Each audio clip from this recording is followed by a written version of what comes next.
Bonsoir à tous. On va pas tarder à commencer. Il est bientôt 19h et vous commencez à être un certain nombre. Déjà, j'espère que vous allez bien depuis la dernière fois. Je crois que c'était... Hop, je vous spoil pas.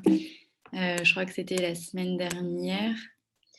Si vous avez des questions... Désolée, c'est... Hop. Si vous avez des questions sur la compte de la semaine dernière, je pourrais essayer de vous y répondre à la fin ou sinon je suis dispo sur le Discord. Voilà. Si vous avez aussi des questions méthodo de manière générale ou sur des gros coups de stress, je suis là pour y répondre aussi si vous voulez faire un petit point, 2 minutes. Là, peut-être on attend encore un tout petit peu. Donc, si vous voulez 2 minutes d'échange libre, n'hésitez pas à prendre la parole, à envoyer un message sur le chat. Sentez-vous libre. Juste une question pour savoir pour la suite. Est-ce que quand je vous partage mon écran, là, vous voyez ma fenêtre avec Enfin, vous voyez ma fenêtre avec la conversation? Ok, super. D'accord, très bien. Comme ça, c'est pas embêtant pour la lecture. Ok, nickel.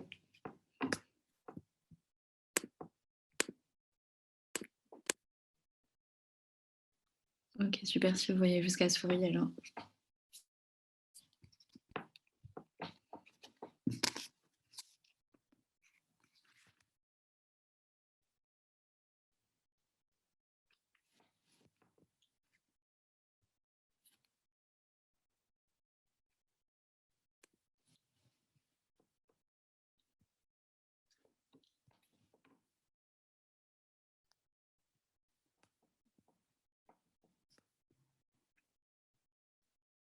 Ok, bon, on va commencer. Il est 18h. Ouais, non, on va attendre. Allez, on va attendre encore 2 minutes parce que je vois que vous êtes encore à vous connecter.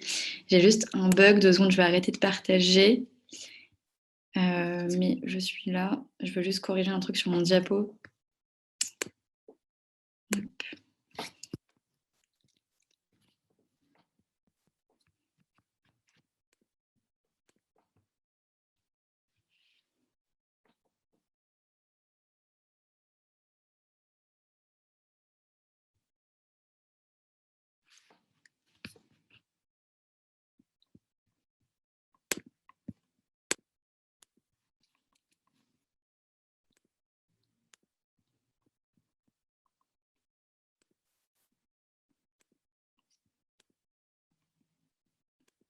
Tac. Ok, on va commencer parce que j'ai l'impression que le nombre de nouvelles personnes qui rentrent, ça se stabilise un peu. Donc j'imagine que vous êtes tous là ou à peu près. Bravo encore une fois aux courageux du samedi pour venir faire de l'infectio. Donc du coup, on va voir les infections du système nerveux central, qui est un item très important en infectio, et qui va du coup reprendre pas mal de notions du programme de l'internat. Donc ce qui va être description microbiologique là, de tous les germes qui vont être en cause. Donc aussi bien, et c'est pour ça que ça va être très vaste comme item, aussi bien des virus, des bactéries ou des champignons. Donc c'est très vaste et il va bien falloir garder en tête la distinction justement entre ces 3 types de germes et les tableaux cliniques différentiels. Donc ça, on va voir juste après. Donc je vous ai fait une petite slide pour ce qui était à savoir pour le concours par rapport du coup au dossier des années précédentes. Donc les caractéristiques microbio, comme je vous ai dit, pour les 3 types d'agents qui peuvent causer des méningites, donc viraux, bactériens ou fongiques. Il va falloir que vous distinguiez les caractéristiques biologiques des méningites bactériennes et virales ou fongiques, que vous sachiez distinguer les 3 et associer les signes cliniques. Donc, il distinguer la biologie et la clinique, si c'est possible. Ce n'est pas toujours le cas. Hein. Parfois comment dire, la limite entre les 3 types d'agents étiologiques, elle peut être un peu compliquée sur le plan clinique. Donc, il va absolument falloir bien connaître sa biologie et notamment son tableau que je ne vous ai pas remis dans la conf parce qu'il est dans le doc. Si besoin, je le remettrai. Savoir avoir le tableau en tête parfaitement sur comment est le XCS, suivant que ce soit une méningite bactérienne, virale ou fongique. Ça, c'est vraiment un truc dès maintenant à vous imprimer et à le garder sur votre bureau pour que ce soit du par cœur et du tac au tac pour le jour J. Décrire les modalités évidemment diagnostiques et thérapeutiques des infections et savoir repérer les situations d'urgence thérapeutique de ce qui n'en est pas. Et parce que l'urgence, bon, vous avez en tête ce qui est une urgence, j'imagine. C'est une urgence qui est une urgence vitale urgentissime. Donc, les méningites à méningo, on rigole pas avec le temps.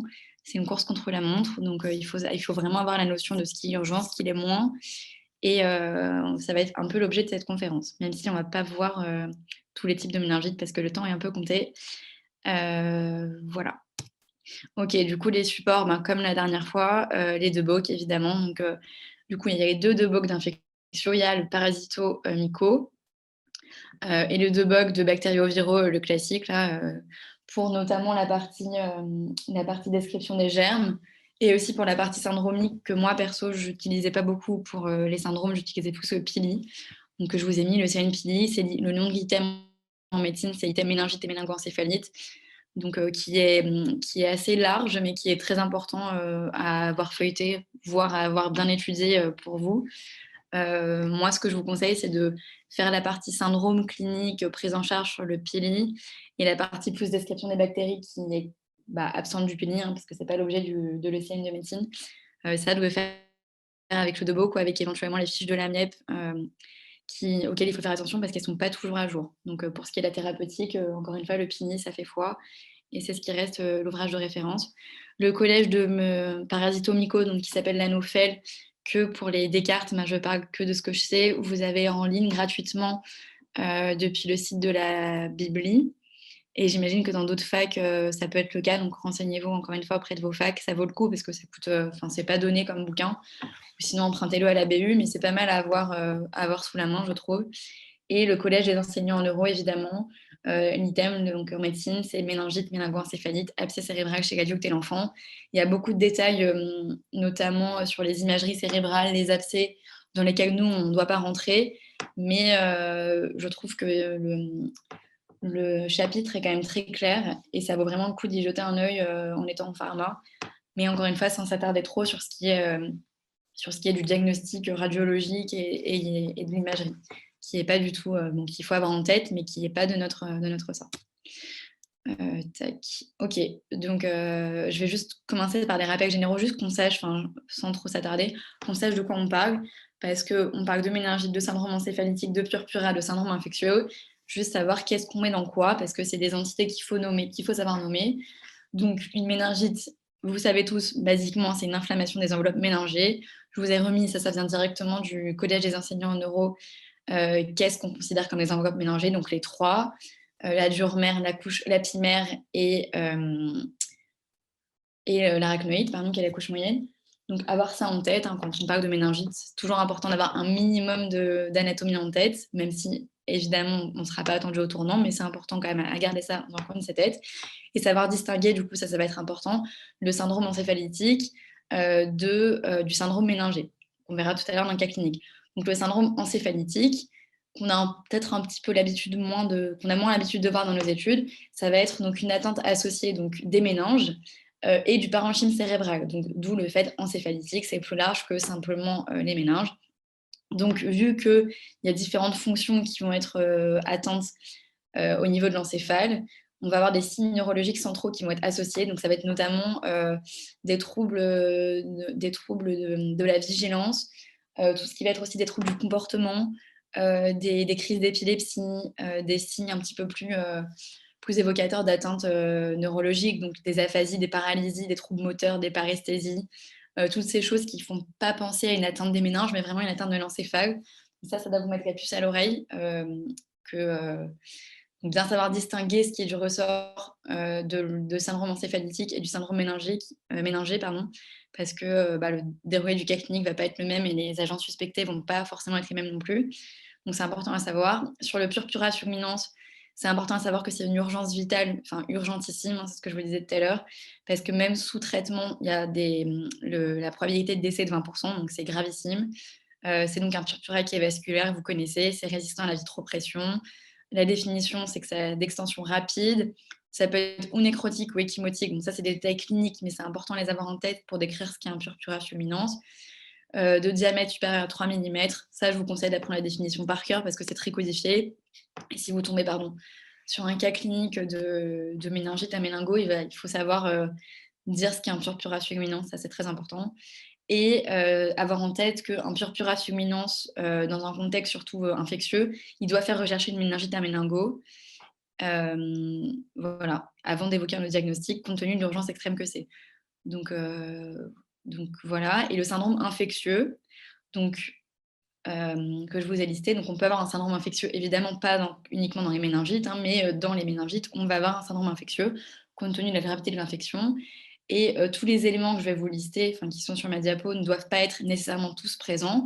Mais quand vous avez la présence de ces symptômes, on peut évoquer, sans pour le moins affirmer quand on n'a pas la biologie et que c'est juste présomptif, qu'on a un syndrome infectieux. Donc ça va être la fièvre qui va se manifester au niveau clinique par des frissons, des sueurs, des myalgies, un patient fébrile, on peut vous dire dans l'énoncé, et les signes d'une infection associée. Donc ça peut être ORL, pulmonaire endocardite. Désolée, le purpura, c'est une erreur de ma diapo, il n'y a rien à faire là. Ok. Maintenant, le syndrome méningé, donc ce qu'on avait vu, donc bien distinguer encore une fois syndrome encéphalitique, on va avoir des signes de focalisation avec un patient qui est aphasique, qui est désorienté, où il y a vraiment un terrain neurologique. Et maintenant, le syndrome méningé, où il n'y a pas du tout cette clinique-là, ça va être vraiment la triade que vous connaissez, avec les céphalées, les vomissements et la raideur méningée. Donc ça, c'est à bien connaître. C'est les 3 éléments de la triade du syndrome méningé, la triade clinique. Et la photophobie, je sais que je l'avais vu souvent dans des bouquins, mais ce n'est pas le cas. La photophobie ne fait pas partie de la triade. La photophobie, c'est une des sous-catégories des céphalées. C'est des céphalées, du coup, qui sont constantes et qui sont exagérées par une stimulation lumineuse. Donc la photophobie, c'est un des éléments des céphalées. Mais vraiment, le syndrome méningé, c'est céphalée, vomissement, raideur méningée. Et la raideur méningée, elle est constatée surtout à la flexion de la tête, donc du rachis cervical, de la colonne vertébrale. Donc, quand le patient va pencher la tête, il va avoir une mobilisation douloureuse. Et je vous ai mis 2 éléments cliniques qui, je pense, peuvent être importants à seulement citer. À mon sens, peut-être un peu moins détaillés parce que c'est clinique, mais important à avoir en tête. C'est les signes par lesquels, du coup, cliniquement, on va pouvoir mettre en évidence un syndrome méningé, donc le signe de, j'ai jamais su le dire, Brudzinski, j'imagine. C'est donc, vous pouvez regarder le collège enseignant des neurologues, le CEN, collège des enseignants en neuro, ils mettent des petites vidéos, c'est plus facile, je trouve, de retenir quand c'est visuel. Donc vous voyez, c'est la flexion involontaire des membres quand le patient, on demande au patient de baisser la tête et il va fléchir les membres, donc c'est le signe de Brudzinski, et le signe de Kernig, et là ça va être l'impossibilité à s'asseoir sans fléchir les genoux.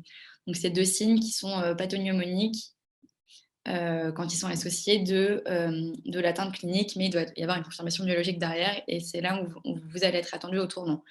Ces 2 signes-là sont, à mon sens, à savoir citer. Après, rentrer dans les détails, je pense que ce n'est pas de notre ressort et que c'est, je pense, trop dans le détail clinique. Donc, on va passer au cas clinique numéro 1. Est-ce que quelqu'un veut faire la première question? Juste, je vais vous le lire rapidement. Et est-ce que quelqu'un veut faire la première question qui était sur l'hypothèse diagnostique? Je vous écoute. Donc oui, pardon, je vous le lis le cas. Donc c'est Madame M, 53 ans, qui s'est présentée à l'officine pour ce qu'elle pense être une grippe. Elle se sent fébrile, elle a de forts maux de tête, qu'elle attribue avoir trop travaillé sur son ordinateur la veille. Donc le pharmacien va la rediriger vers les urgences parce qu'il pense à un AVC compte tenu des troubles du langage que présente la patiente et la baisse de la vision qu'elle décrit au comptoir du coup. Donc arrivée à l'hôpital, Madame M se met à convulser et à être agressive avec l'infirmier qui lui fait sa prise de sang. L'urgentiste est appelé pour réaliser une ponction lombaire, mais l'agressivité de la patiente rend le geste très délicat. Donc on va lui administrer une dose de 2,5 mg de lorazépam. Gardez en tête que c'est ce qu'on peut administrer ou des neuroleptiques ou des anxiolytiques, surtout pour les patients agités aux urgences, qui lui seront prescrits pour la calmer et pouvoir pratiquer la ponction sans risque de lésion et sans que la ponction soit trop dangereuse par l'agitation, l'agressivité de la patiente. Et du coup, le tube vient d'être envoyé au labo pour analyse. Et du coup, j'écoute une première personne pour l'hypothèse diagnostique.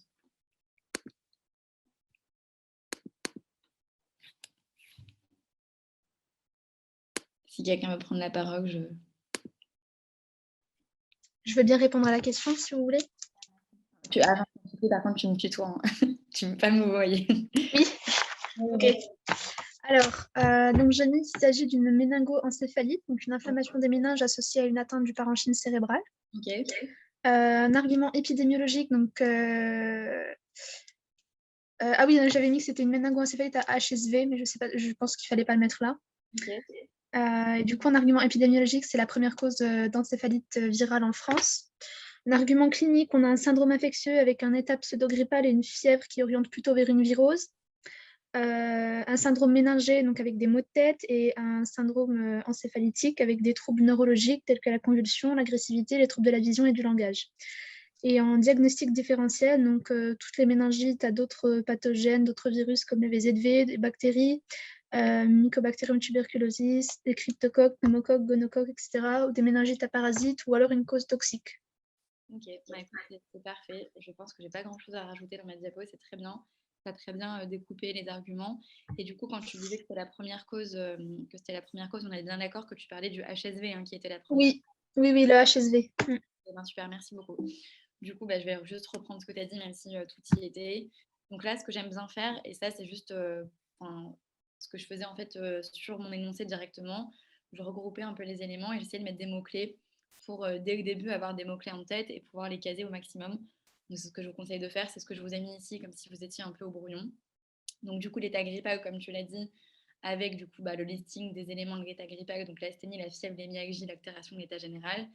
Ça fait référence au syndrome infectieux dont on parlait tout à l'heure. Les troubles du langage, j'ai juste précisé que c'était une aphasie de Wernicke. Bon, c'est important à garder en tête que dans le HSV, vous avez une aphasie qui est qualifiée d'aphasie de Wernicke. Les cours de neuro, pour moi, ils remontent à loin. Je ne sais pas si pour vous c'est le cas, je n'ai jamais été bonne dans ça. Mais retenez que dans ce cas-là précis, dans le collège des enseignants de neuro, ils parlent d'aphasie de Wernicke. Donc, si vous avez un cas de méningoencéphalite à herpès virus, c'est pas mal à avoir en tête le terme technique. La baisse de la vision, donc on a une atteinte du champ visuel. Tu l'as dit, l'agressivité, les convulsions, ça fait référence au syndrome encéphalitique. Et par contre, les céphalées, il faut évoquer un syndrome méningé dans le contexte du cas. Donc c'était très bien.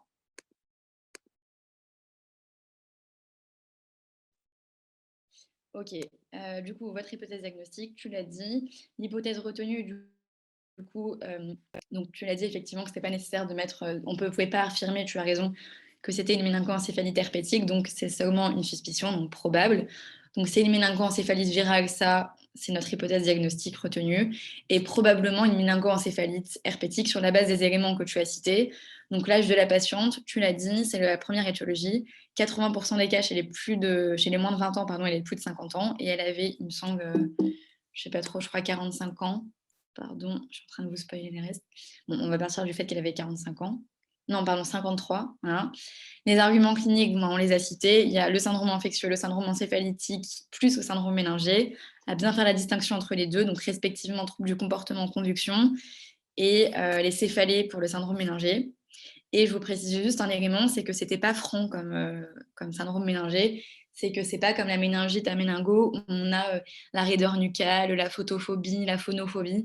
Là, dans la méningoencéphalite herpétique, le syndrome méningé, il peut être très limité et donc limité aux céphalées. Donc, c'était quand même à considérer comme étant un syndrome méningé, même si c'est entre guillemets que des céphalées. Ça fait tout à fait partie du syndrome méningé, c'est un des 3 éléments de la triade. Donc, comme je vous disais tout à l'heure, c'est les céphalées qui sont à retenir comme étant l'élément principal et pas la phonophobie, photophobie. Et les diagnostics différentiels, tu l'as dit, donc une méningite bactérienne. Et moi, ce que j'aime bien faire quand je cite les diagnostics différentiels, c'est donner un élément du pourquoi est-ce qu'on ne retient pas ça, sans trop s'y attarder. Donc typiquement, pneumoniae, on aurait pu s'y attendre comme cause bactérienne par rapport à l'âge de la patiente. Mais dans ce cas-là, on aurait un syndrome méningé qui est franc, donc avec vraiment une phonophobie, photophobie, des céphalées intenses et une notion de facteur de risque et de porte d'entrée qu'on n'a pas ici. Bon, en tout cas, c'est juste que c'est pas cité, mais ils ne voulaient pas forcément nous mettre sur cette piste. Des autres méningites virales, donc entérovireuse m'a confirmé parce qu'on n'a rien qui nous permet a priori de dire que c'est pas ça. On peut toujours garder l'hypothèse diagnostique. À VZV, tu l'as dit, mais il n'y a pas d'éruption cutanée. Et primo-infection VIH, important à garder en tête. En cas de primo-infection VIH, on peut avoir une atteinte encéphalitique, mais on n'a pas de notion de comptage dans l'énoncé, donc on ne se dirige pas vers cette hypothèse. Et les diagnostics différentiels, tu l'as dit, donc ça peut être une cause toxique totalement. Ça peut aussi être un AVC, une tumeur, notamment vu l'âge de la patiente.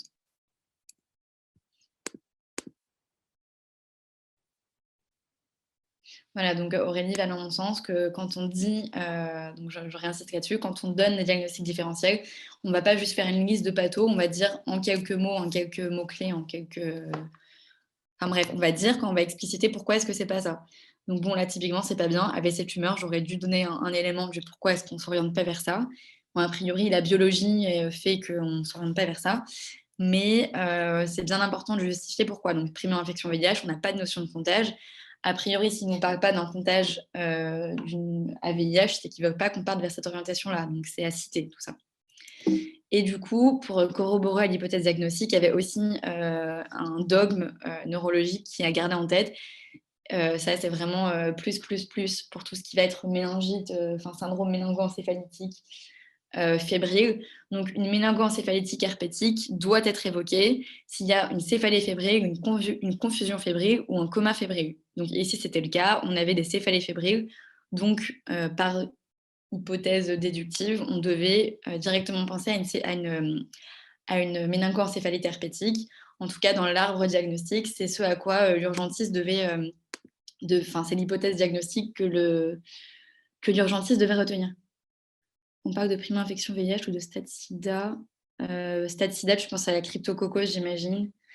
Mais là, je parlais du syndrome encéphalitique. Et le syndrome encéphalitique, ça peut être une des manifestations de la primo-infection VIH et pas les abcès, etc. Comme tu peux avoir, la clinique n'est pas la même avec les méningites que tu peux avoir au stade SIDA très avancé quand les CD4 ils sont inférieurs à 200 par millimètre cube.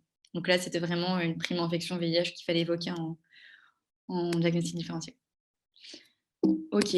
Du coup, pour la deuxième question sur la conduite à tenir, là, j'ai carrément pas rempli. Comme ça, vous allez pouvoir prendre la parole. Donc, le traitement qu'on va retenir, ça va être l'acyclovir IV en perfusion lente. Donc, la patiente va être hospitalisée pour recevoir sa perfusion d'une durée de 21 jours, donc sur une durée assez longue. Et donc, ça, il faut les mis en rouge et en gras parce que c'est plus important. C'est une urgence diagnostique et thérapeutique. Et chaque minute qui va être perdue à l'administration du traitement, c'est autant de temps, c'est autant de perte de chance. Donc, à vous, du coup, pour me remplir le mécanisme d'action, les effets indésirables et les contre-indications de la cyclovir. Je vous écoute ou par chat ou par s'il y a un courageux qui veut prendre la parole. Sans regarder le debug de préférence. C'est pour vous faire une petite colle.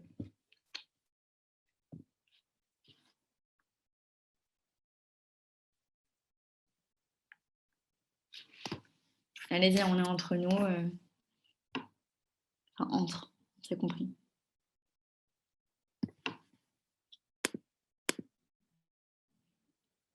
Non, tu ne donnes pas d'antibiothérapie probabiliste, non. Est-ce qu'il y a quelqu'un pour se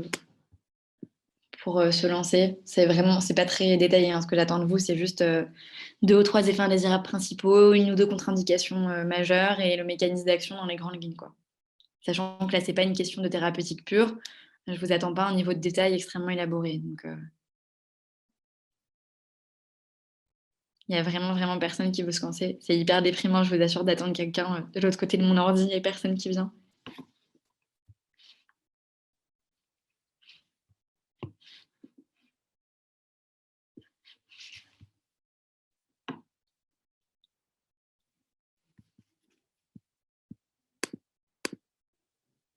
Ok, très bien, Karl. Parfait.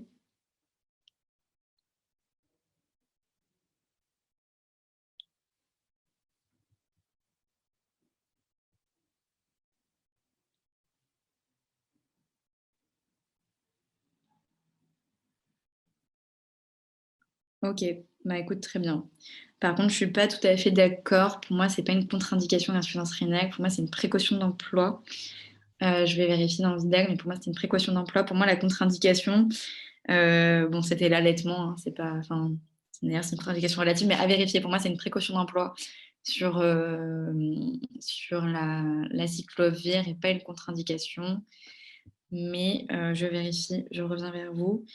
Ok, très bien. Et en fait, du coup, les effets indésirables, ils sont pas.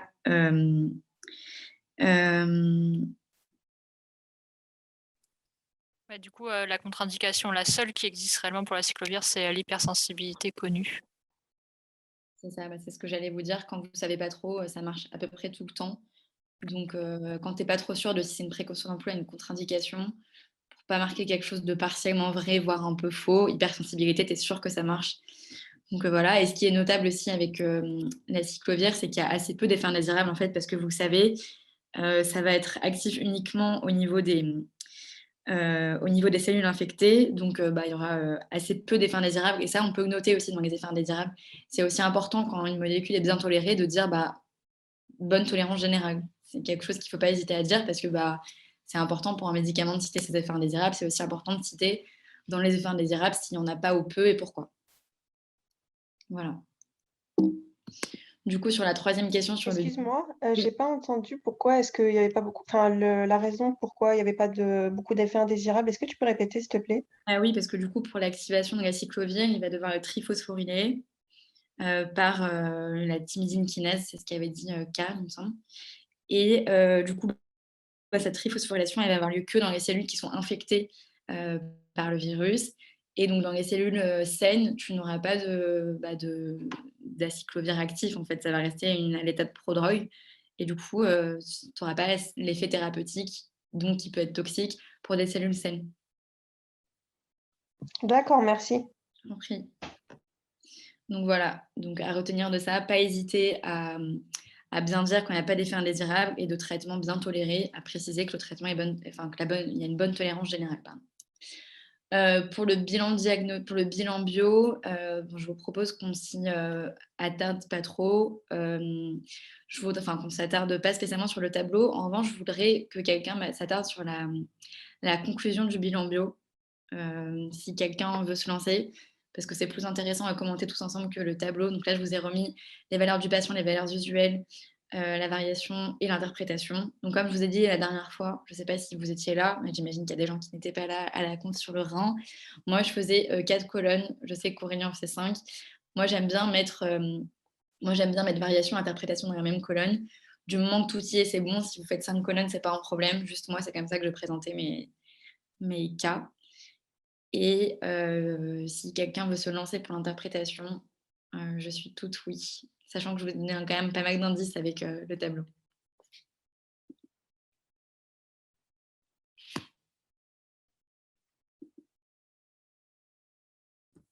Moi, je veux bien, si tu veux. Ouais, merci. On peut dire que globalement, sur la formule sanguine, il n'y a pas d'anomalie, hormis un probable syndrome infectieux d'origine virale lié à l'hyperlymphocytose. Ok, d'accord. Et au niveau du coup de... Attends. On peut écarter peut-être une infection bactérienne au vu du taux de polynucléaire neutrophile. Ok, très bien. Et Parce que ouais, excuse-moi, vas-y. moi, je ne l'ai pas préparé, mais j'aurais juste dit que on a donc une hyperleucocytose à hyperlymphocytose, donc plutôt une origine virale, comme Carly le disait. Et comme on avait fait dans les diagnostics différentiels, on avait possiblement évoqué une infection bactérienne. Là, on peut l'écarter au vu de la NFS avec les polynucléaires qui sont normaux. Voilà. Ok, très bien. Très bien. Et est-ce que quelqu'un, du coup, voudrait me commenter Ah mince, excusez-moi, je ne vous l'ai pas mis sur la diapo. Est-ce que quelqu'un voudrait me commenter Attendez. Le cas clinique, tac. Voudrait me commenter du coup l'aspect du LCS parce que c'est pas important sur un cas de méningite. Désolée, elle a sauté, je l'avais mis. Est-ce que quelqu'un veut me commenter ça et du coup poursuivre ce que disait Karl par rapport à la NFS?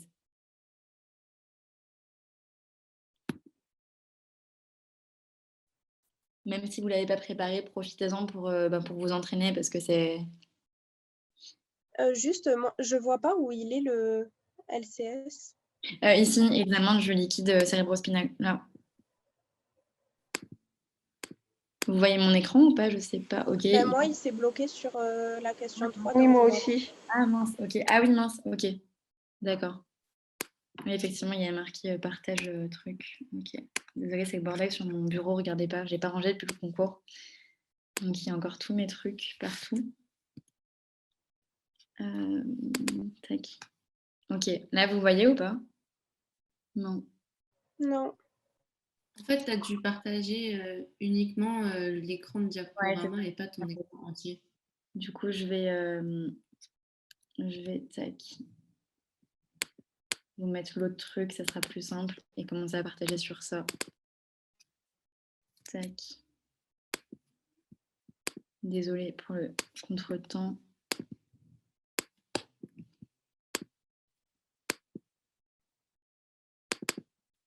Ok, là normalement vous voyez.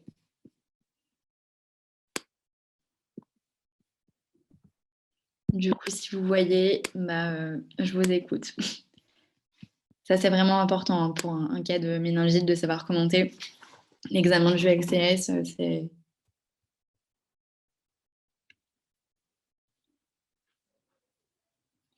Donc, j'ai vu hyperprotéinurie, glycorachie normale. Ok, par rapport à l'aspect clair du XCS, est-ce que vous avez quelque chose à dire ou une hypothèse à réfuter ou à confirmer? Est-ce que Du vous... coup, on confirme l'étiologie virale parce Ok. que le liquide est clair. Ok. Et en plus, c'est confirmé aussi par l'examen direct où il y a une absence de bactéries. Ok, très bien. La phrase est volontairement, pour moi, ça rend l'analyse biologique assez simpliste, du coup, parce que on vous donne le fait que ce ne soit pas une bactérie. En tout cas, très probablement pas. Et ça, c'était dans le concours de 2020. Donc, je trouvais ça intéressant de savoir que parfois, ils pouvaient vraiment vous mettre sur la piste. Donc, à partir du moment où vous avez ça, qui est quand même très aidant, il faut être nickel sur le reste de l'interprétation du bilan bio, parce qu'on vous a quand même donné un sacré élément, quoi. Ok, donc on est d'accord, un liquide clair, comme tu l'as dit, tu ne vas pas forcément t'orienter vers une étiologie bactérienne, sauf si quelqu'un peut juste apporter une petite tuberculose, BK. Mycobacterium tuberculosis. Ok, du coup, j'ai un autre petit... j'avais deux sauf, c'était sauf le BK ou sauf Listeria. Listeria. Très bien, ok, parfait.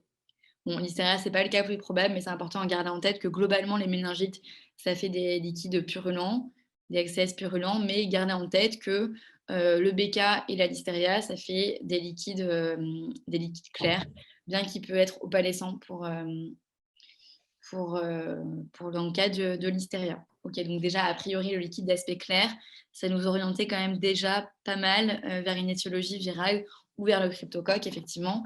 Mais par rapport à tous les éléments qu'on avait listés précédemment, on avait pas mal d'éléments qui pouvaient nous orienter vers une étiologie virale. Moi, j'avais une petite question. Concernant les lymphocytes par millimètre cube, comment on fait pour les interpréter? À chaque fois, j'ai du mal. Si vous avez un petit moyen pour retenir, pour rapidement s'en sortir avec l'unité, comment on fait? Attends, je vais essayer de te retrouver mon truc sur ça. Parce que je sais que j'avais une technique. Merde, comment je faisais? On faisait pas 10-3. Enfin, on fait pas 10-3. Si, il me semble que c'est ça, oui, c'est ça. C'est ça parce que, oui, c'est ça, tu fais 10-3.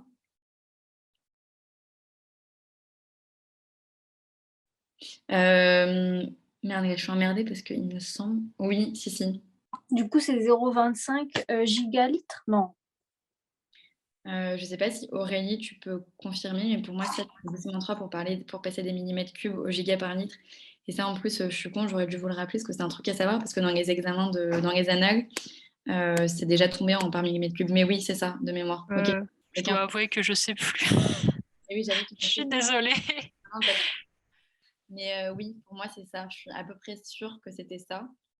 Parce que ça tombait pas souvent, donc j'ai pas eu souvent l'habitude de le faire, mais pour moi, c'était ça. Après, si jamais tu as un doute, plus de 80% de lymphocytes, tu vois qu'il y a quand même une hyper-lymphocytose, mais je préférais vérifier quand même, mais il me semble bien que c'était ça.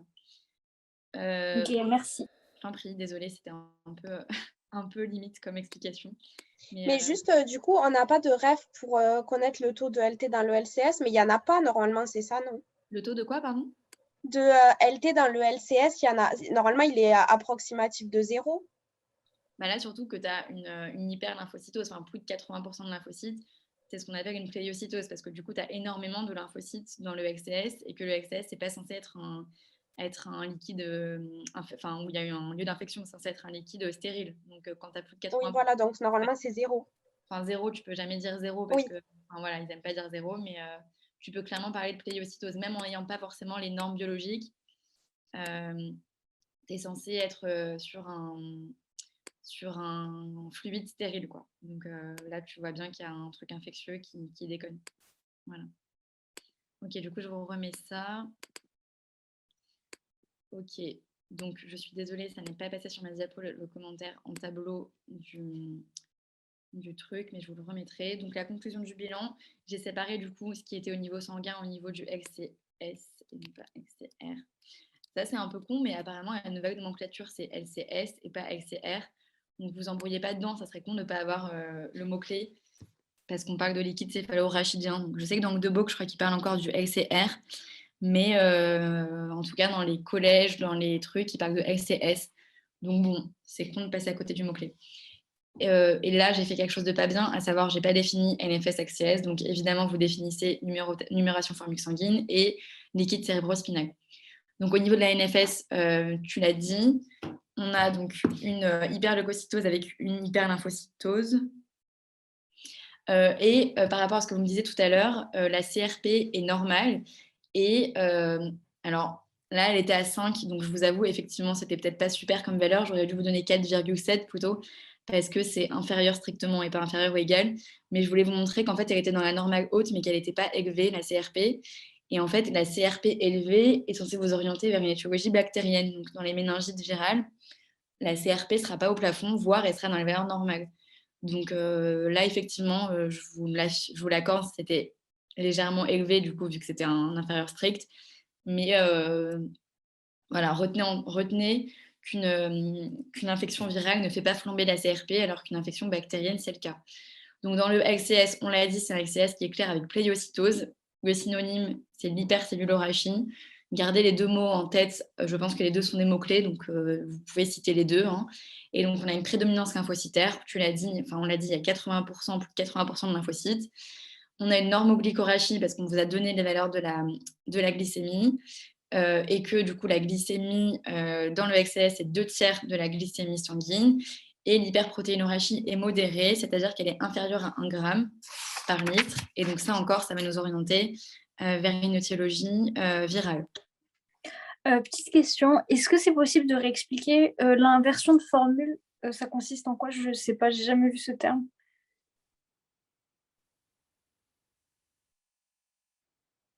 L'inversion de formule, c'est que tu vas avoir une hyperlymphocytose sanguine. Oui. Attends, je ne sais pas qui a parlé.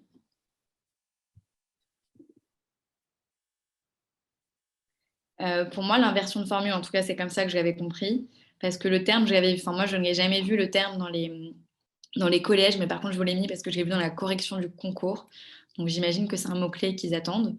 Moi, j'ai compris qu'une inversion de formule, c'était quand tu avais une hyperlymphocytose sans neutrophilie, sans éosinophilie, sans basophilie. Moi, c'est comme ça que j'entends. Donc, ce que je retiens, c'est qu'une hyperleucocytose avec hyperlymphocytose, ça va être une inversion de formule. Après, si vous avez plus de précisions, n'hésitez pas à les donner. Moi, oui, c'est ça. Après, on parle surtout de l'inversion de formule aussi dans le syndrome mononucléosique. Nous, on l'a vu dans ça. Oui, exactement. Ça, du coup, c'est les deux. En fait, ça fait partie des termes qu'on apprend sans forcément savoir ce qui se cache derrière. Mais pour moi, c'était juste que tu avais une hyperlymphocytose qui était massive, en fait, qui est typiquement le cas de la mono. Donc, voilà. On retient que les deux cas où tu vas avoir des hyperleucocytoses, ça va être des hyperlymphocytoses avec inversion de formule, ça va être évidemment dans la méningite dans ce cas-là, et dans les infections à EBV. Ok. Du coup, à bien préciser quand on commente un bilan que le reste du bilan est normal. Ça, pour moi, c'est un mot-clé de dire que le reste est normal. Et que le bilan biologique, du coup, il est cohérent, il corrobore l'hypothèse diagnostique qu'on avait émise plus tôt, qui était la méningo-encéphalite virale. Est-ce que c'est clair pour vous ou pas sur tout ça? Moi, j'ai une question par rapport aux valeurs normales dans le LCR. Par Ouais. exemple, si on a un patient avec une hyperglycémie dans le sang, ça va en partie se répercuter sur le LCS, du coup, qui va avoir... Du coup, c'est pour ça que on le verra après, mais du coup, quand tu vas faire une ponction lombaire, Mhm.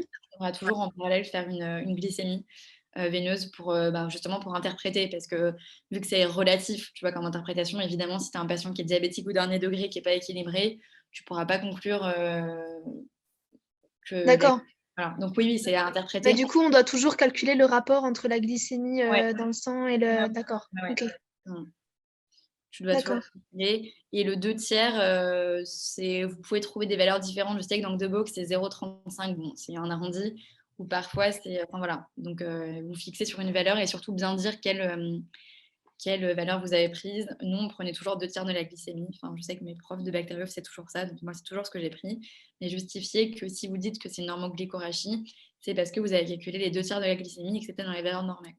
D'accord. Et du coup, c'est pareil aussi pour le chlore, le potassium, les protéines, etc.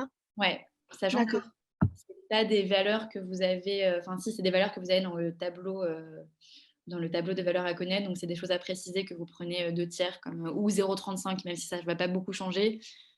Précisez que vous prenez 0,35 ou 2/3. Voilà. Ok, du coup, on va passer à la question 4 que je vous ai spoilée en vous la montrant. Donc, c'était quel est selon vous l'agent infectieux en cause? Attends, je regarde juste la question.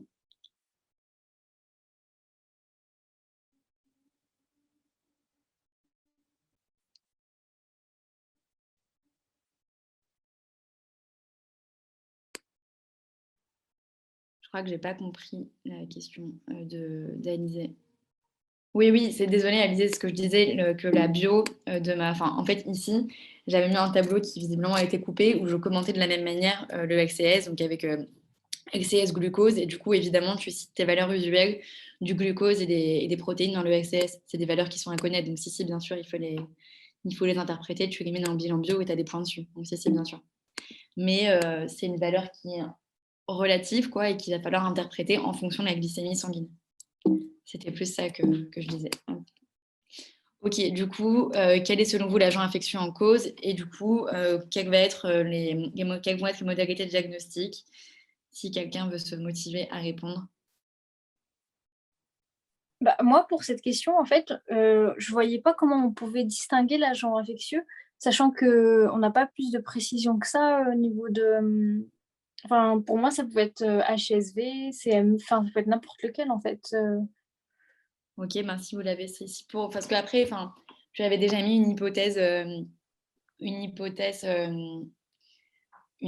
la question 2, et surtout, par exemple, le cas de 2020, il procédait de la même manière, c'est-à-dire qu'il te faisait faire une hypothèse diagnostique, te donner beaucoup d'éléments qui t'orientaient vers ça, par argument épidémiologique, argument clinique, argument de terrain, et après, tu devais aller sur cette hypothèse-là que tu avais développée aux questions précédentes.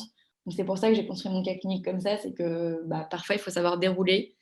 Et le VZV, ce n'est pas le plus probable. Donc, par rapport à ce qu'on a dit, qu'il n'y a pas de... Et puis surtout, rappelez-vous qu'ils peuvent vous interroger que sur le programme. Le VZV n'est pas au programme de l'internat.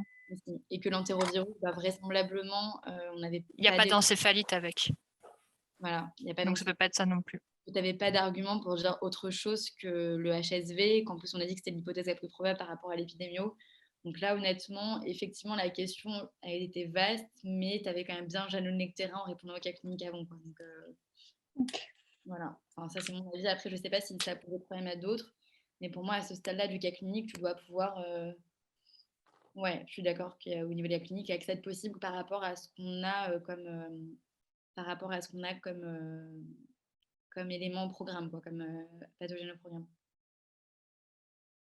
Ok, du coup, l'agent infectieux en cause selon vous, et si quelqu'un veut développer du coup sur l'agent infectieux en cause et sur comment est-ce qu'on va le diagnostiquer.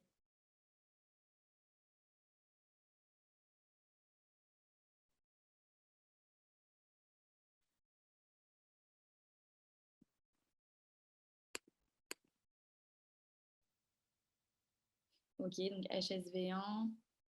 Ok. Et du coup, selon vous, comment est-ce qu'on va porter le diagnostic? Sur quoi? Comment est-ce qu'on va confirmer? En fait, Océane, là, ce que tu vas faire, c'est que tu vas confirmer du coup biologiquement l'hypothèse diagnostique que tu avais donnée en question 2. Et à la question 2, tu donnais tous les éléments qui te permettaient de donner cette hypothèse diagnostique. Et parmi ces arguments, tu avais clairement l'argument épidémiologique, l'argument de fréquence. Donc là, on te demande de la biologie, donc quels examens tu vas faire et quelles sont les caractéristiques virologiques. Mais là, c'était ciblé sur l'agent étiologique et pas sur le syndrome qu'on a déjà défini en question 2. Je ne sais pas si c'est plus clair. Je t'en prie. Et du coup, Artémis, c'est ça, tu as raison. Donc HSV1, ok, très bien. Et tu m'as dit PCR, recherche du génome viral dans le LCS. Ok, très bien. Du coup, tu l'as dit, vous avez été plusieurs à me le dire. Donc, c'est un herpès simplex virus. Quand on dit HSV, on définit tous les termes. Donc, de type 1 dans 95% des cas. Gardez en tête que c'est rare, mais ça reste à citer. Qu'on peut avoir dans 5% des cas des HSV de type 2. Donc, moi, quand on me demande de citer un élément infectieux, quel qu'il soit, j'aime bien donner quelques éléments sur ses caractéristiques microbio, donc sa famille, le fait qu'il soit enveloppé, j'ai écrit 2 fois, désolée, donc qu'il soit de grande taille, rappeler qu'il y a une capside icosaédrique et que c'est un virus à ADN double brun. Donc, encore une fois, ça, c'est une interprétation de l'énoncé. Mais moi, systématiquement, quand on me demandait l'agent infectieux ou l'agent étiologique, je mettais systématiquement ces informations parce que pour moi, c'est quand même le minima. On ne va pas que citer HSV1. Et je me disais que s'il y avait des points à gratter, je préférais les gratter. Donc, je me dis que le mieux on met dans la mesure où on a du temps, sachant que ce n'est pas du tout hors sujet et que c'est une question qui est très vaste, le mieux on met, le mieux c'est. Et le plus vous aurez de points, parce qu'il y a sans doute des points à avoir là-dessus. Et ça, c'est pour votre information. Donc, dans 2 tiers des cas, on a des atteintes méningo-encéphalétiques qui sont au cours d'une réactivation virale. Donc, vraisemblablement, c'était une dame qui avait déjà eu une primo-infection, voire déjà une réactivation à HSV1 et qui était en latence dans les ganglions.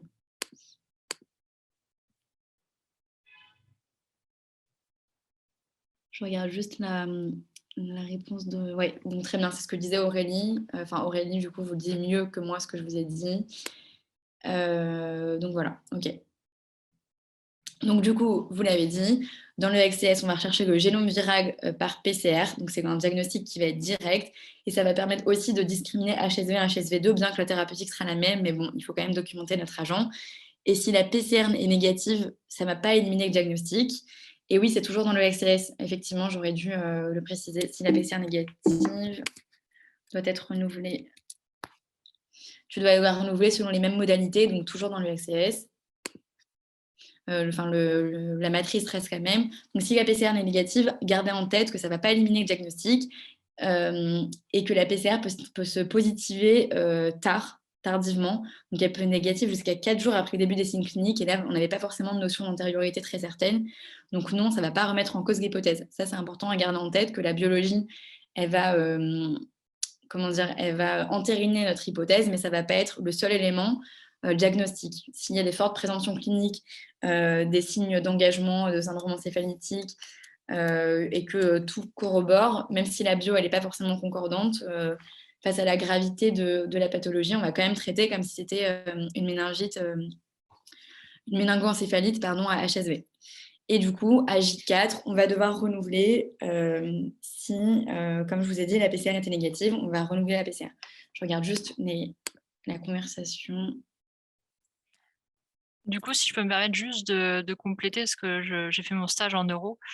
En fait, si jamais votre PL est négatif, ce qui compte vraiment, c'est l'IRM, parce que à l'imagerie, c'est vraiment très typique les méningoencéphalites à herpès. À herpès, en fait, on voit vraiment des signaux très, très spécifiques. Donc, même si l'appel est négatif et que tout le tableau clinique et paraclinique est OK, on n'ira pas contre le diagnostic.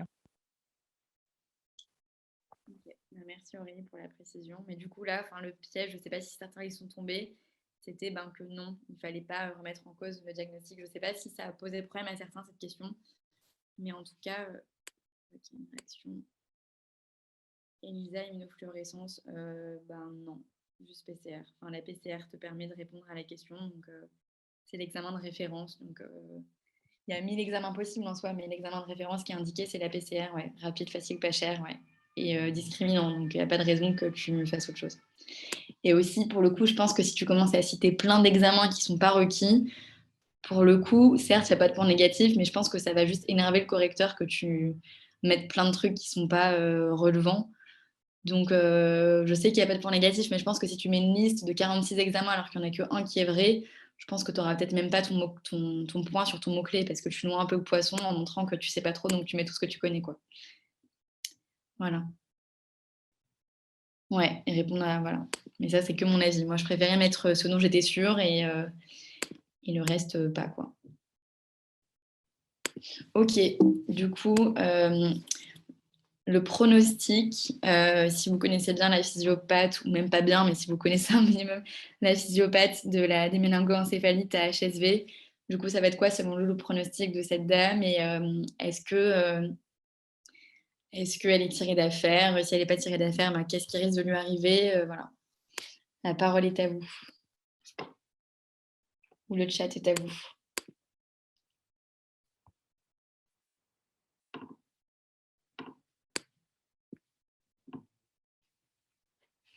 Et là, je précise que je ne vous ai pas mis l'IRM parce que je trouvais que c'était pas de la... Enfin, étant donné que ce n'était pas la première intention, là, moi, la question me faisait comprendre que c'était... Enfin, je voulais que vous compreniez la question comme examen de première intention. Désolée si ce n'était pas le cas, mais c'était de la première intention que je voulais que vous me citiez. Ouais, alors moi je vous parle de l'IRM parce que j'étais un service de médecine, hein, très clairement. L'IRM, oui, c'est la première intention de toute façon quand ils vont poser le diag pour aussi éliminer l'AVC, parce que vu le tableau clinique, ça pouvait être ça. Mais d'un point de vue purement biologique, la première intention, c'est vraiment la PCR. Hein.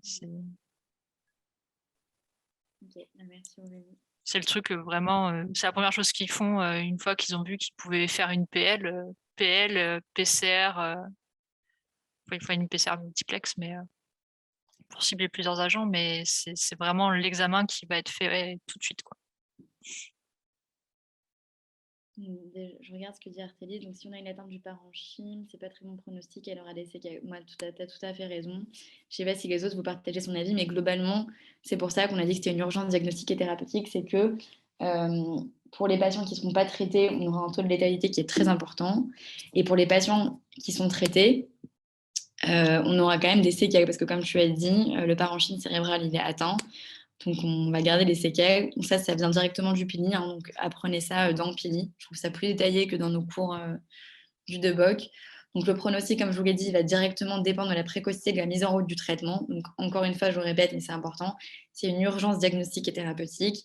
Donc, il y a perte de chance, il y a délai du traitement, si le traitement est différé, pardon. Et donc, c'est une des méningoencéphalites les plus graves.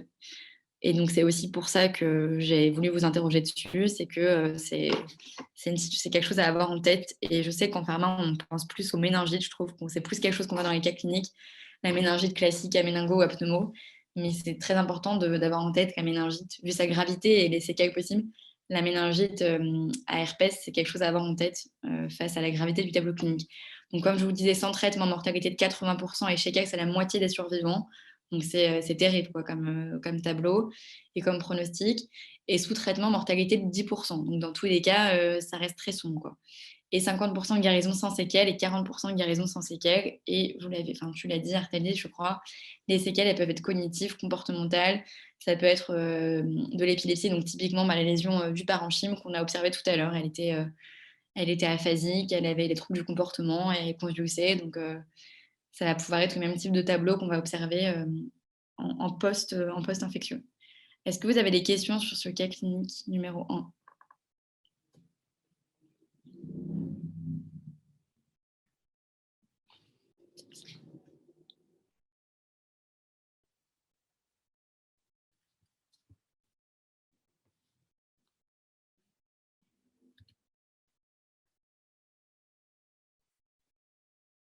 Si vous n'avez pas de questions, dites-moi que vous n'avez pas de questions.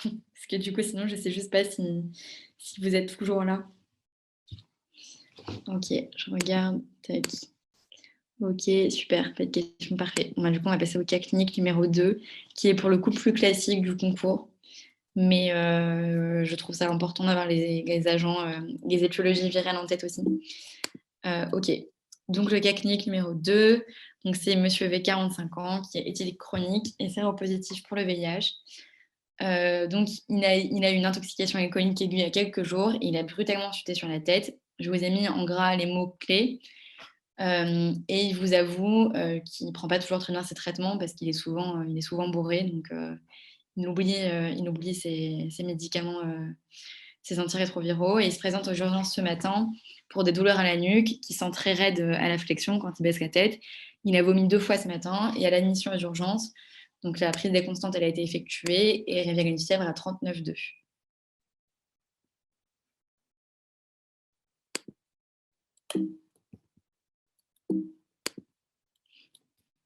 Et non, juste iPhone, pour répondre à tes questions, c'est pas la même chose. Enfin, c'est 2 entités différentes, donc tu vas pas observer la même chose. Enfin, ce que tu observes à l'IRM pour la CEP, ça n'a rien à voir avec ce que tu vas observer. Enfin, c'est la même technique, si tu veux, c'est l'IRM, mais tu vas pas du tout observer la même chose au niveau cérébral. Et heureusement, sinon, pour faire le diagnostic, ça serait compliqué.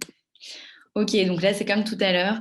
Je vous ai un peu listé ce qui doit être votre brouillon, en fait, et ce que vous devez avoir en tête, pardon, en lisant l'énoncé, pour, avant même de lire le cas, savoir sur quoi vous allez ticker, quoi.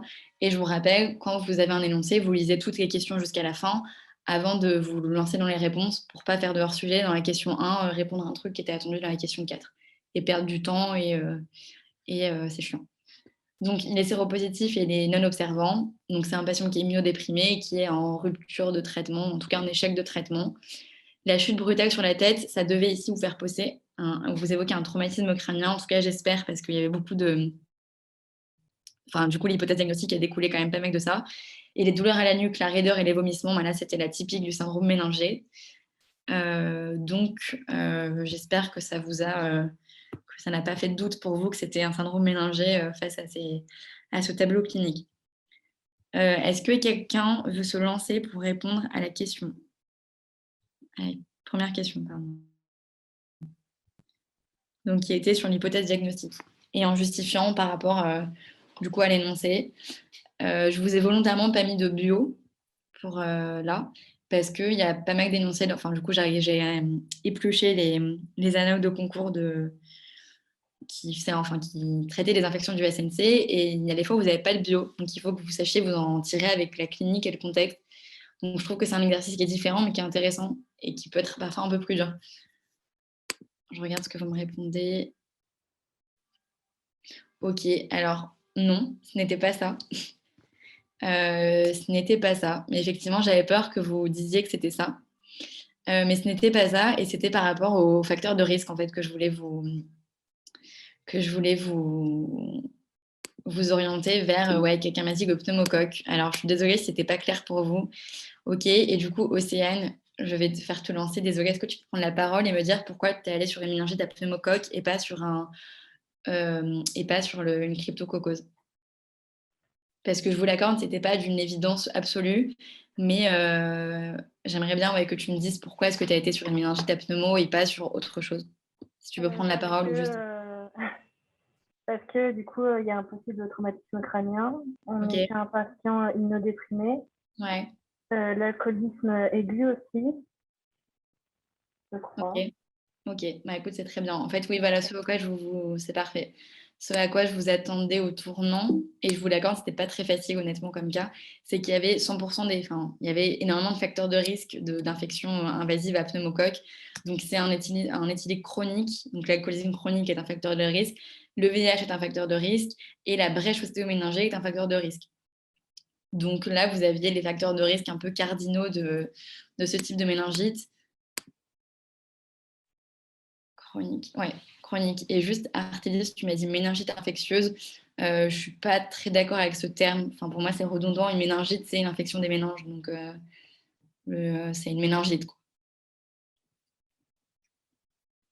Ok. Est-ce que ça vous semblait difficile? Est-ce que vous avez l'impression qu'il n'y avait pas assez d'éléments pour répondre? Est-ce qu'on peut aussi dire que le pneumocoque, c'est le plus fréquent Il y avait par aussi... rapport à le méningo?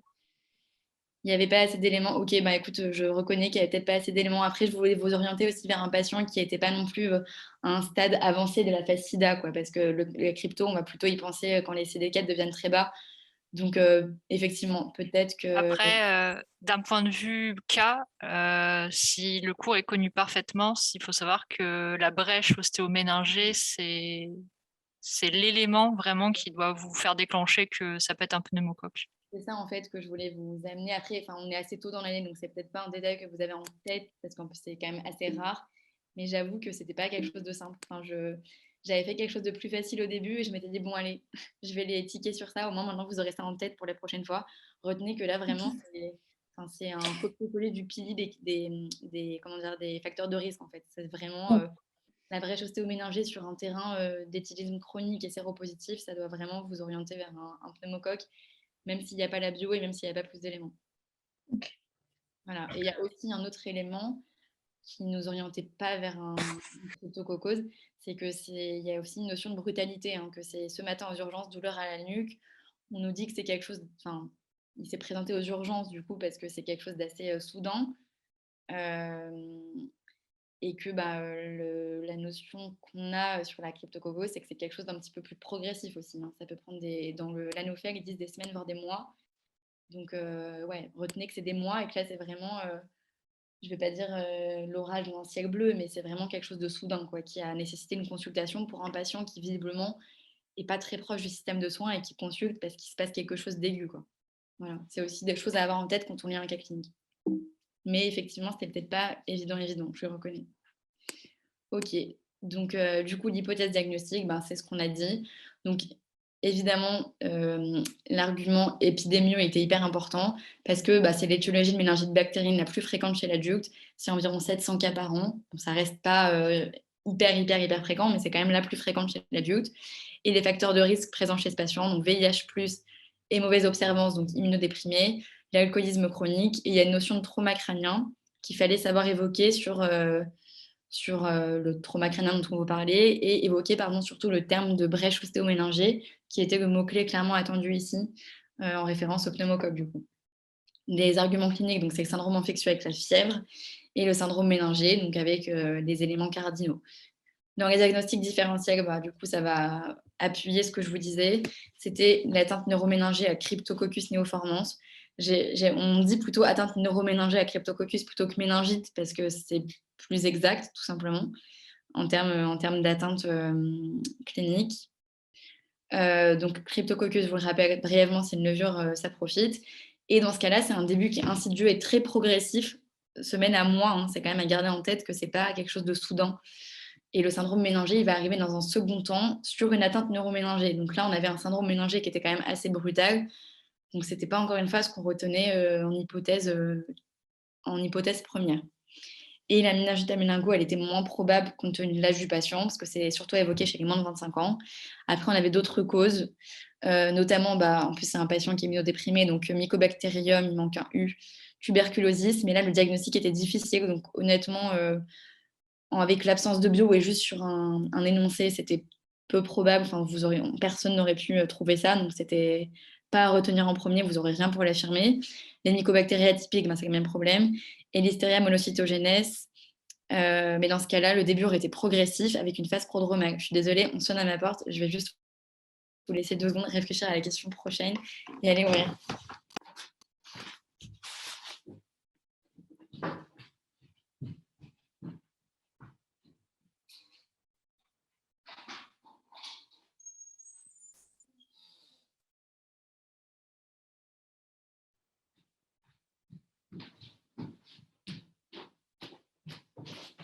Ok, du coup, est-ce que quelqu'un veut répondre à la question suivante maintenant qu'on a fait le diagnostic? Du coup, maintenant qu'on suspecte le pneumocoque, quels examens complémentaires demandez-vous et quelles sont les modalités du coup de chacune d'entre elles? La phase prodromale avec l'hystéria, il me semble que c'était une lactération de l'état général, que tu avais des nausées, des vomissements. Mais en tout cas, là, je t'avoue que je n'ai pas en tête tous les éléments. Ils sont dans le collège des enseignants à la neurologie dont je te parlais. Mais en revanche, là, tu n'avais rien pour affirmer que tu avais une phase prodromale. Là, c'était vraiment un début brutal suite à sa chute. Mais je ne peux pas t'affirmer ce que sont les prodromes. Pour moi, c'était une notion d'altération de l'état général et de troubles digestifs, mais à vérifier. Du coup, les examens complémentaires que vous demandez, encore une fois, par examen complémentaire, entendez les de première intention, parce qu'on peut toujours faire plein d'examens, mais il faut que vous citiez les principaux, ceux qui vont être indiqués au diagnostic, et savoir hiérarchiser entre ce qui est le plus important et ce qui est moins. En tout cas, ah oui, juste vous préciser que le pneumocoque, plus on avance en âge, plus on va suspecter, et le méningo, c'est l'inverse, en fait, c'est le chemin un peu inverse. Voilà, gardez ça en tête, ça peut aussi être utile pour déterminer les étiologies. Les examens, c'est les hémocultures en général, non? Parce qu'elles sont positives dans 70% des cas.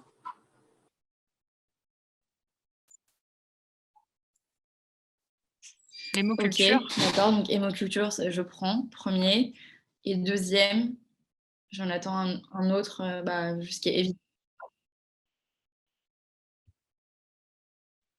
On fait une PL, non? Ouais, les hémocultures. En fait, j'en attends 2, qui sont les trucs du PILI que tu dois faire face...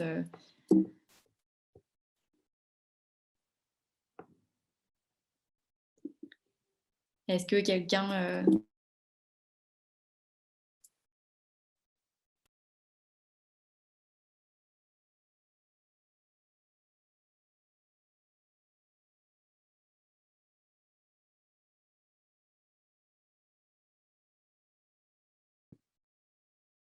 Vous êtes toujours là ou pas? Je crois que je vous ai perdu, j'ai eu un bug avec mon Ouais, les personnes te disaient PL et hémoculture du coup.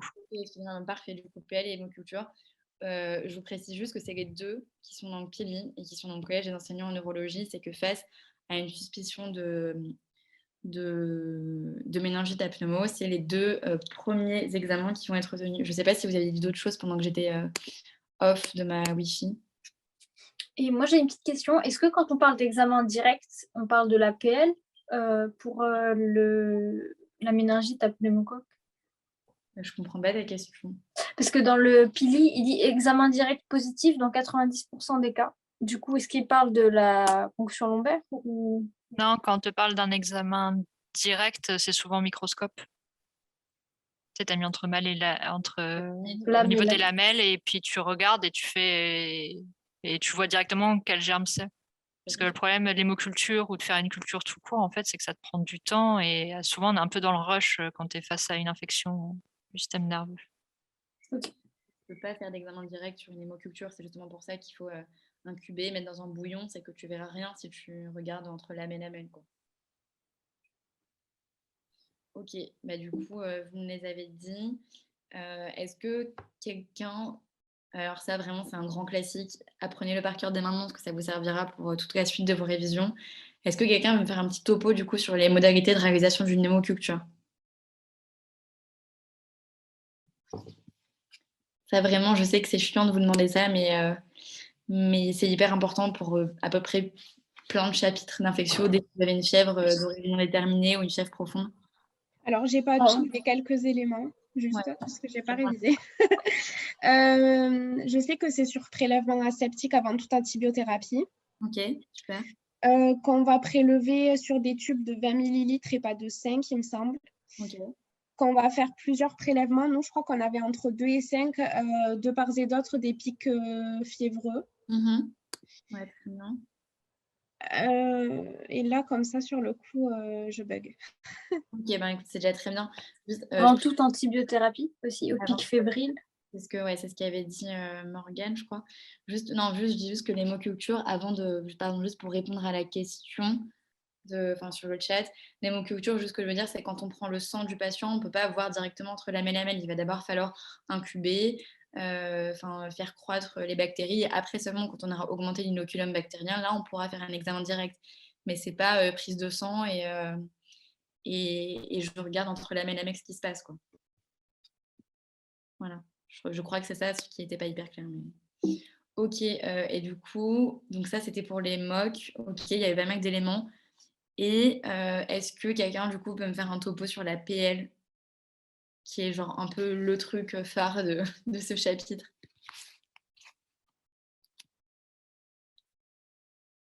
Donc pareil, il faut la faire avant tout antibio. Ok. Sauf dans quel cas du coup?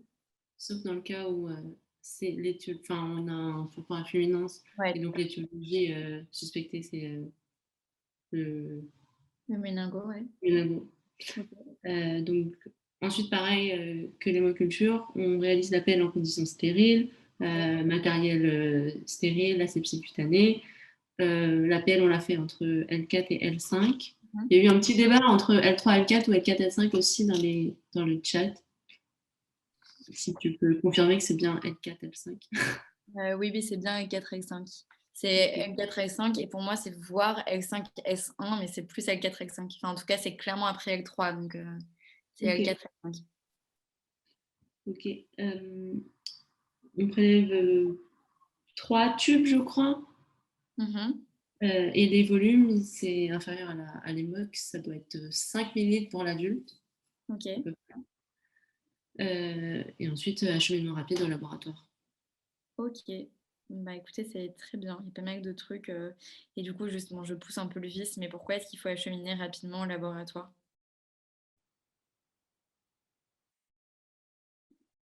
Urgence thérapeutique. Fragilité du germe, non?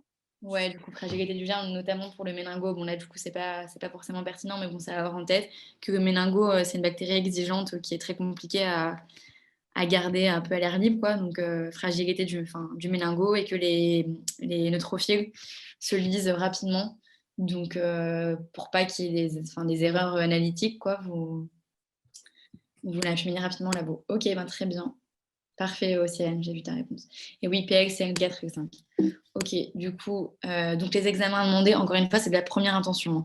Après, évidemment, il y a des examens complémentaires. On peut faire de l'immunographie sur le XR, on peut faire de la biologie moléculaire, on peut faire des biopsies cutanées s'il y a un purpura, là, ce n'était pas le cas.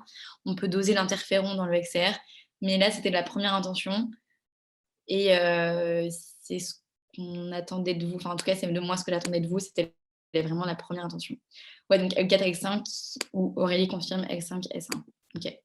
Donc la ponction lombaire, je voulais juste repréciser, donc là c'est un gros topo, mais je me dis c'est pas mal à avoir en tête.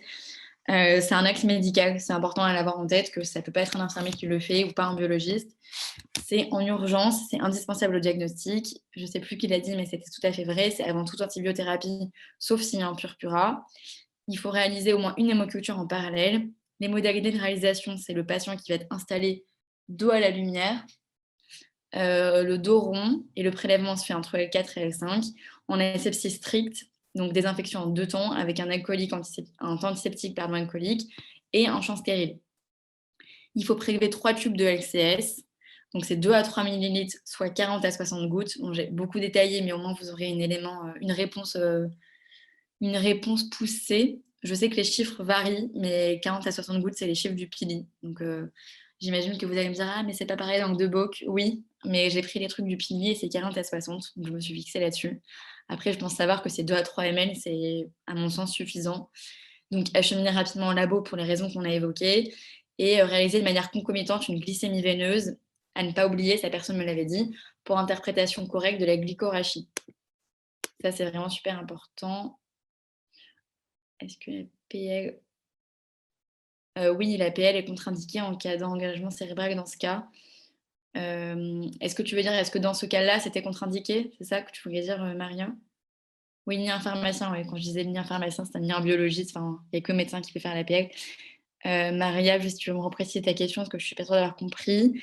Et Artélis, dos à la lumière, oui, c'est dos à la lumière qu'il faut que le patient soit pour que, déjà, c'est des patients qui ont souvent une photophobie, donc en plus tu ne vas pas les pauvres les exposer à la lumière. Et j'imagine que c'est juste pour une question de confort pour le patient. Ah oui, excuse-moi, c'était effectivement une autre. Je ne vous ai pas mis toutes les contre-indications. Oui, tu as tout à fait raison. Tu as tout à fait raison, Maria. C'était. Non, c'est tout à fait ça. C'est aussi risque d'engagement cérébral. Je vous ai juste mis. Je vous en ai mis certaines, pas toutes, parce qu'il y en a un certain nombre. Je ne vous les ai pas toutes mises. Et je vous ai marqué l'effet indésirable principal, qui est le syndrome post-ponction lombaire. Et pour éviter ça, on peut utiliser une aiguille atraumatique. C'est à savoir, en plus, c'est un dispositif médical, les aiguilles atraumatiques. Donc, ça fait partie des choses qui sont du ressort du pharmacien, qui doivent connaître. Et oui, glycémie capillaire, c'est la glycémie au doigt, quoi. C'est le petit appareil des diabétiques. Mais glycémie veineuse, c'est-à-dire que tu vas la prendre au niveau veineux, et capillaire, c'est juste que tu vas la prendre au doigt avec un petit appareil. Et c'est le truc typiquement que tu vas utiliser aux urgences. Enfin, tu ne vas pas faire une prise de sang pour faire la glycémie, tu ne vas pas faire une prise de sang au coude, tu vas faire aux urgences, tu vas utiliser une glycémie capillaire parce que c'est plus simple. Dans ce cas-là, on peut faire la glycémie veineuse. Bah oui, parce que là, de toute façon, tu vas lui faire une émoc et une PL, donc lui faire une glycémie veineuse en plus. Après, oui, tu peux lui faire une glycémie capillaire, mais là, le patient, il n'est pas aux urgences, quoi. Il est déjà dans une... Oui, puis sachant que c'est pas la même sensibilité entre les deux aussi, hein. Donc là, c'est un patient que tu prends déjà bien en charge et que tu vas déjà piquer un peu de partout, quoi. Donc, c'est pas un truc d'orientation aux urgences, quoi. Tu veux quand même avoir un diagnostic assez certain, quoi. Puis bon, les glycémies capillaires, si tu les fais en fonction du moment de la journée, tu n'auras pas aussi le même taux que si tu le fais vraiment strictement, normalement comme tu es censé le faire à jeun, quoi. Ok, du coup, voilà, j'espère que ça va sur l'APL. Sur du coup l'hémoculture, bon, vous m'avez dit beaucoup de choses. Désolée, ma diapo est volontairement chargée, c'est juste que je trouve que c'est important d'avoir une grosse notion sur l'hémoc et retenir les choses dès maintenant, parce que c'est vraiment hyper important et c'est à retenir, c'est à ressortir dans à peu près plein de trucs pour le concours en infectio. Donc, si vous avez déjà les idées très au clair maintenant et très détaillées, c'est très bien, quoi. Donc, voilà. Ok. Donc, les hémocultures, donc, qui sont positives dans 70% des cas, des méningites à pneumo. Donc, c'est pour ça qu'on va faire les hémocultures. C'est pour ça que c'est l'indication. Pardon, je regarde vos questions. Ok. Du coup, l'intérêt, c'est, comme on l'a dit tout à l'heure, on va enrichir l'inoculum bactérien qui est très faible au niveau sanguin. Donc, ça va permettre de faire un examen direct derrière. Et les modalités de réalisation, ça, c'est juste super important. C'est avant toute antibiothérapie, ou s'il y a eu des antibiotiques, on va laisser une fenêtre thérapeutique de 48-72 heures, le temps de l'élimination et qu'il n'y ait pas trop d'interférence. On va faire le prélèvement au moment des pics fibriques, ça vous l'avez dit. Et si la fièvre est continue, on va espacer les prélèvements d'au moins 1 heure. Ça va se réaliser par ponction veineuse au pli du coude, après asepsie cutanée par un antiseptique alcoolique et il faut aussi désinfecter le capuchon, c'est important, donc les deux, la peau et le capuchon. Et l'asepsie de la peau du patient, c'est en 5 étapes que je vous ai listées ici. Et il manque un N à séchage spontané. Et donc c'est 10 ml par flacon pour un adulte, c'est moins pour un enfant, mais là c'était le cas d'un adulte, donc je vous ai mis le volume pour un adulte. Et le flacon, il contient le milieu de culture, un anticoagulant et un inhibiteur d'antibiotiques. Et le sang est dilué au 10e dans un bouillon. Donc ça, c'est des choses à avoir en tête aussi sur les émocs. On va ensemencer 2 flacons par ponction, donc un flacon aérobie, un anaérobie. Et on va faire 3 paires d'émocs aéro-anaérobie par 24 heures. On va, pareil que pour la PL, transmettre le plus rapidement possible au labo. Incuber à 37 degrés pendant 7 jours, avec lecture visuelle 2 fois par jour au cours des 48 premières heures, puis 1 fois par jour les jours suivants. Et là, je vous ai juste précisé que c'était plus rapide pour les systèmes automatisés. Important à savoir, c'est que quand le flacon est positif, il faut systématiquement appeler en urgence dans l'heure le service clinique qui est en charge du patient.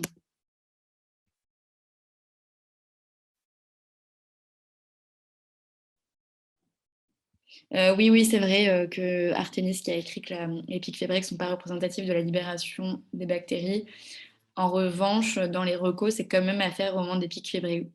Donc, je vous ai mis ça là, mais tu as tout à fait raison, c'est vrai que c'est écrit ça. Mais je pense quand même que tu maximises tes chances d'avoir un fort inoculum bactérien. Et oui, évidemment, hygiène des mains, désinfection, oui, tout à fait, ouais. Mais comme dit Aurélie, plus vous avez d'infos, mieux c'est, si vous avez le temps, évidemment. Voilà. En tout cas, je vous mets ces éléments-là, comme ça vous saurez où ils sont si vous les voulez un jour. Et si vous ne les savez pas, c'est pas dramatique, mais juste savoir que l'asepsie, elle se fait en plusieurs étapes, que c'est dans un milieu stérile, que le médecin doit être masqué, qu'il doit s'être lavé les mains au savon et au chat, solution hydroalcoolique, juste pour insister sur l'importance de l'asepsie. Ok, donc on continue sur les émocs.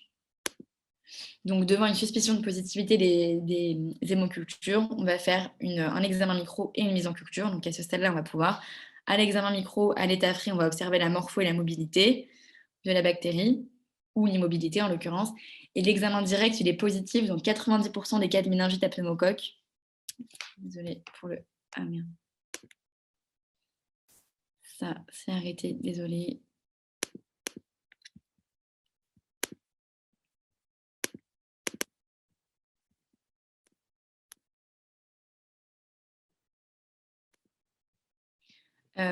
Ok, donc tac.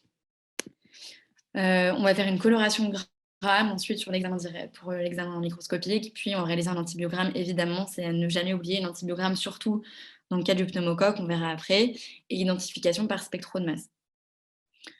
Est-ce que ça vous va sur les examens complémentaires? Encore une fois, c'était les 2 de première intention. Est-ce que ça vous va? Est-ce que vous avez des remarques, des questions? J'ai une question. Ouais. Enfin, ça n'a pas trop d'intérêt, je trouve ici, mais comme le patient il a le VIH, c'est pas on ne veut pas la charge virale ou quoi que ce soit, ou vraiment on s'en fiche. Là, c'était. Là, c'est pas le cas. Hein. Enfin, c'est pas le cas, c'est pas le sujet du cas, quoi. Ouais. Parce qu'on s'en fout qu'il ait une charge virale au plafond ou pas, ça changera pas trop la prise en charge, en dehors que derrière, tu pourras l'inscrire dans un truc d'éducation thérapeutique. Ça marche, merci.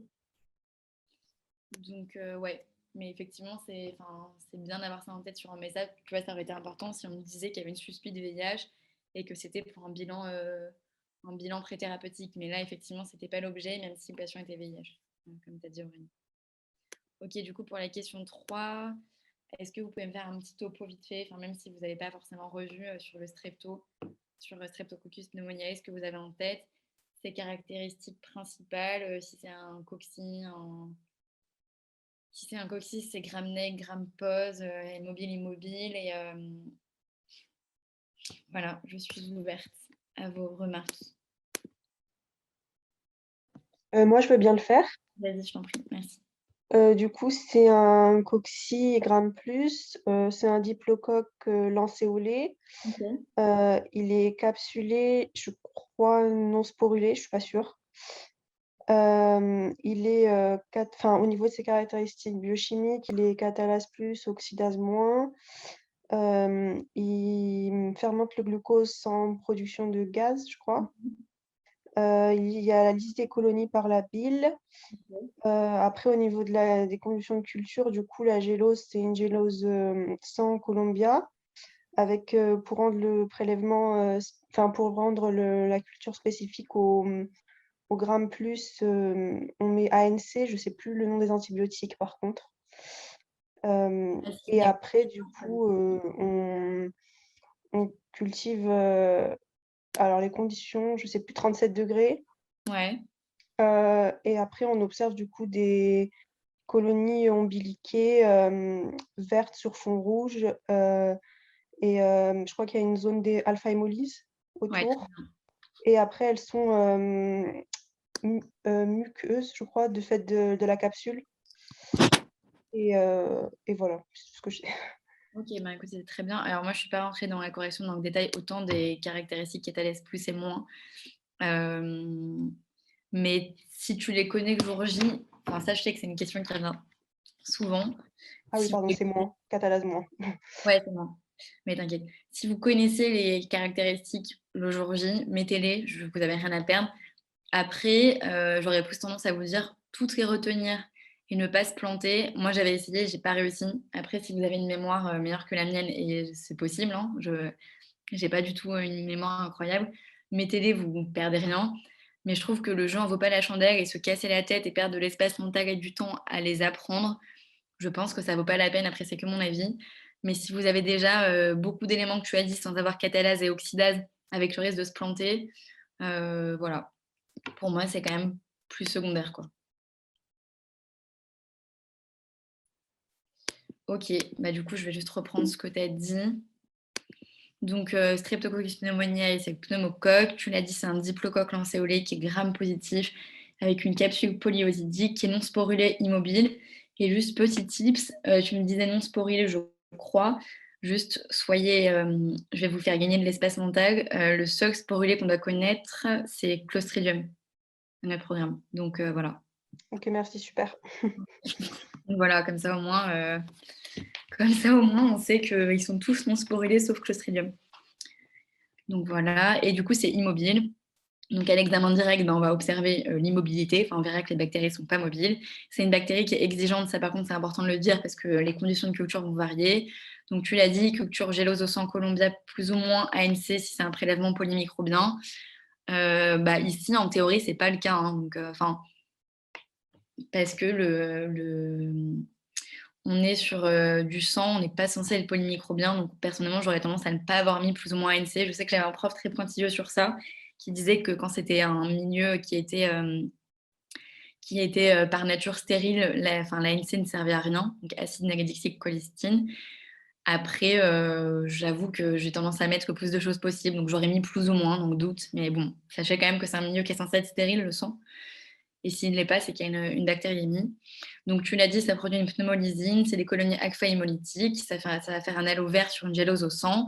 C'est une bactérie qui est anaérobie aérotolérante, donc on va la cultiver sous atmosphère enrichie en CO2 ou en anaérobie à 37 degrés. Et elle est sensible à l'octochine, et ça c'est important du coup parce que parmi les éléments biochimiques, ça va être important parce que ça va être un élément discriminant par rapport aux autres streptocoques commensaux qui sont résistants à l'octochine. Donc ça c'est un élément quand même à avoir en tête, et elle est strictement humaine, elle commence avec le rhinopharynx. Ensuite, ça personne ne me l'a dit, les PSDP, c'est ça que j'attendais des particularités épidémiaux, parce que c'est très notable quand même pour le pneumocoque, et c'est quelque chose à avoir plus en tête sur le pneumocoque. Donc que vous ayez un cas sur, je sais pas, une infection ORL, une infection, une méningite ou une PFLA, pour une pneumopathie franche lobaire aiguë, c'est important à avoir en tête que pneumocoque, il faut penser à PSDP, donc pneumocoque de sensibilité diminuée aux pénicillines, que je n'ai pas défini et que j'aurais dû. Donc, ça représente une fréquence importante puisque c'est 20% en France des souches isolées du liquide cérébrospinal. Donc, c'est vraiment à pas négliger, à avoir en tête, même si on ne vous aviez pas parlé des particularités épidémiologiques, il aurait fallu que vous le disiez parce que c'est très important quand même comme élément. Donc, le mécanisme, je vous l'ai rappelé, c'est une recombinaison homologue des gènes qui codent donc des gènes entre Streptococcus pneumoniae et des streptocoques oraux, notamment Streptococcus oralis. Et c'est des gènes donc, qui sont porteurs des streptocoques oraux qui sont résistants aux bêta-lactamines.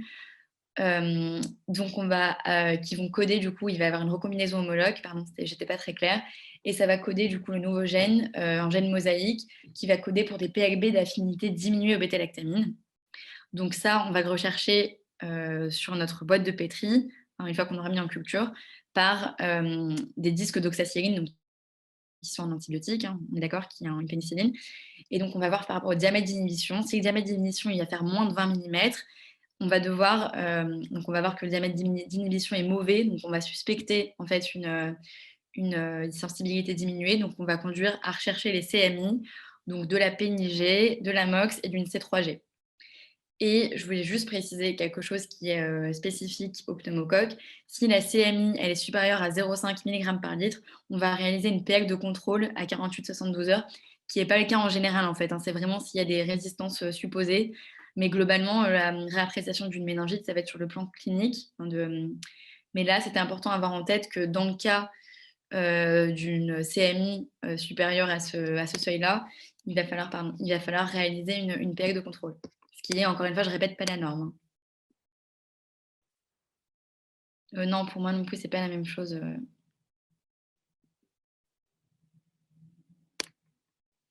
Et oui, tu aurais pu mettre ça dans la question 4. Or, là, on me demandait les particularités épidémiologiques. Et la particularité épidémiologique du pneumocoque, c'était vraiment les PSDP. Donc, après, encore une fois, c'est moi qui écris les cas. Donc, j'imagine que si les profs... ça sera quelque chose de moins équivoque si vous avez trouvé que c'était un peu équivoque sur le cas, etc. Peut-être effectivement qu'il aurait mieux valu. À mon sens, c'était attendu ici. Après, peut-être que particularité épidémiologique, vous n'avez pas forcément bien compris, c'était pas forcément clair ce qui était attendu de vous. Mais en tout cas, j'attendais ce type de réponse ici, quoi. Mais je pense que le jour J, ça serait beaucoup plus clair ce qui est attendu de vous. Après, la question 4, c'est vraiment le traitement et la prophylaxie pour le coup. Ouais. Ok, du coup, question 4, si quelqu'un veut se lancer. Aurélie a fait une parfaite transition. Pour moi, c'était 20. Ouais, moi aussi, j'ai 20. Pour moi, c'était 20 du Deboc. Donc voilà, je ne sais pas d'où vous avez 26, mais pour moi, j'ai toujours appris 20.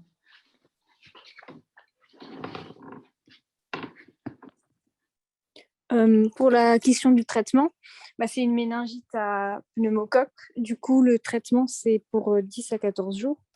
Ok. traitement. Et du coup, en probabiliste, on donne en IV de la C3G.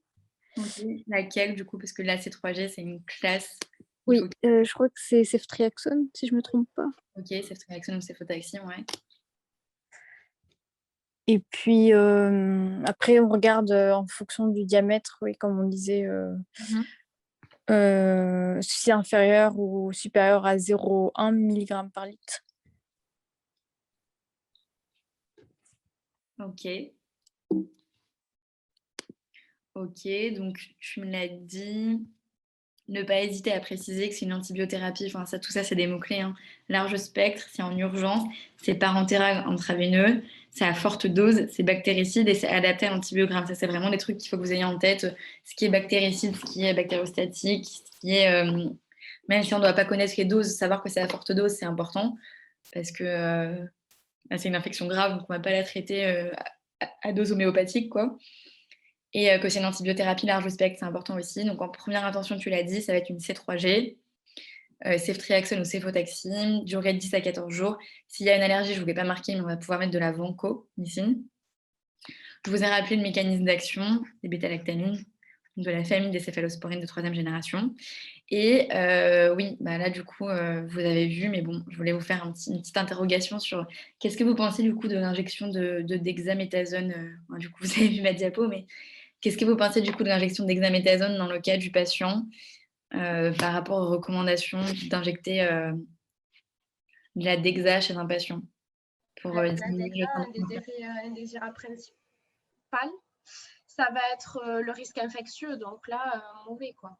Ok, Enfin, pourquoi moi, je le ferai pas. De pourquoi, quoi, pardon? pourquoi mauvais, pardon? Parce qu'il a déjà une infection. Alors ça, je suis pas d'accord parce que tu peux, enfin, l'injection de dexaméthasone est recommandée du coup en parallèle de la. C'est ce que je vous ai mis là, ça vient du pilier. L'injection de dexaméthasone, il est recommandé de manière concomitante, notamment dans les méningites à pneumocoque. Je vous laisserai voir la liste des autres indications sur le diapo que je vous ai mis de la SPILF sur Société de pathologie de langue 1, 2, 3, d'infection de langue française, qui est sur le drive. Là, vous allez voir toutes les indications à l'injection de dexa. Mais en fait, typiquement sur une méningite à méningo, ou à pneumocoque, tu vas injecter de la dexaméthasone de manière concomitante à la première dose d'antibiothérapie au patient parce que ça va diminuer le syndrome inflammatoire au niveau méningé. Donc en fait, là, l'argument, je suis d'accord avec ton point qu'il ne fallait pas injecter de dexa, mais c'est pour ça que je t'ai poussé dans tes retranchements, c'est que c'était pas lié au fait qu'il y ait une infection méningée, c'était lié au fait que le patient il soit VIH+. Et du coup, bah, c'est juste ça contre-indique la dexa, quoi. Donc, c'est ce que je vous disais, l'injection de dexaméthasone, elle est concomitante d'après les recos. Encore une fois, je vous réfère au diapo qui est sur le drive. À la première injection de C3G, si l'examen direct est positif au pneumocoque, donc ici c'est contre-indiqué, le patient est immunodéprimé. On a dit que c'était un VIH qui est en rupture de traitement, donc clairement, on ne va pas lui injecter de la dexa. Et par rapport aux précautions complémentaires à prendre, je tiens juste à vous préciser de bien faire la distinction entre tout ce qui est la prophylaxie secondaire post-déclaration des cas, activer les mécanismes de reconnaissance des cas contacts, la chimioprophylaxie, etc. Tout ça, ça va être vraiment pour la méningite à méningo. En revanche, pour la méningite à pneumo, on n'aura pas tout ça. Il n'y aura pas de précautions complémentaires d'hygiène, ni d'antibioprophylaxie des cas contacts. Donc voilà, je sais que parfois il peut y avoir une petite confusion, mais ça n'existe pas pour les méningites à pneumocoque. Donc ça fait un truc de moins à prendre, c'est pas mal. Par contre, il va falloir rechercher et traiter s'il y a la présence d'une porte d'entrée, donc en particulier ORL avec le pneumo, donc par contiguïté, ou pulmonaire par voie hématogène. Après, ce qui est vraisemblablement le plus probable, c'est qu'il y avait une brèche ostéoméningée qui a été créée. J'arrive pas à trouver le terme. Bon, le patient s'est fait une brèche ostéoméningée en tombant violemment quand il était alcoolisé. Et du coup, on suppose, hein, c'est l'hypothèse qu'on peut retenir, que les pneumocoques qui sont commensaux de l'oropharynx ont propagé par contiguïté jusqu'au méninge. Donc, a priori, il n'y a pas de porte d'entrée ORL, mais on peut quand même le citer parce que ça fait partie des choses de la prophylaxie secondaire à citer chez le patient. Ok, je regarde juste parce que je vois que la conversation, ça s'active. Juste, tu as dit qu'il n'y avait pas d'antibioprophylaxie dans le méningocoque? Non, je vous parlais du pneumocoque. J'ai dit justement tout Ah ça. oui, ok. Oui, pardon. Désolée si j'étais... Ouais, j'ai peut-être dit de la merde. Pardon, non, donc je vous disais tout ce qu'on a en tête sur rechercher les cas contacts, antibioprophylaxie, vaccination, post-exposition, etc. Tout ça, c'est du méningo.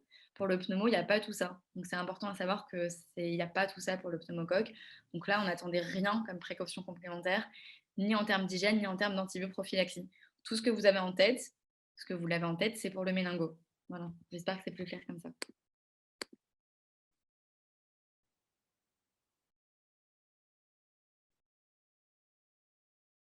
Est-ce que c'est clair pour la partie traitement, prise en charge Et du coup, le disque, c'est bien 26. J'ai trouvé les Ok, d'accord. trucs sur le labo.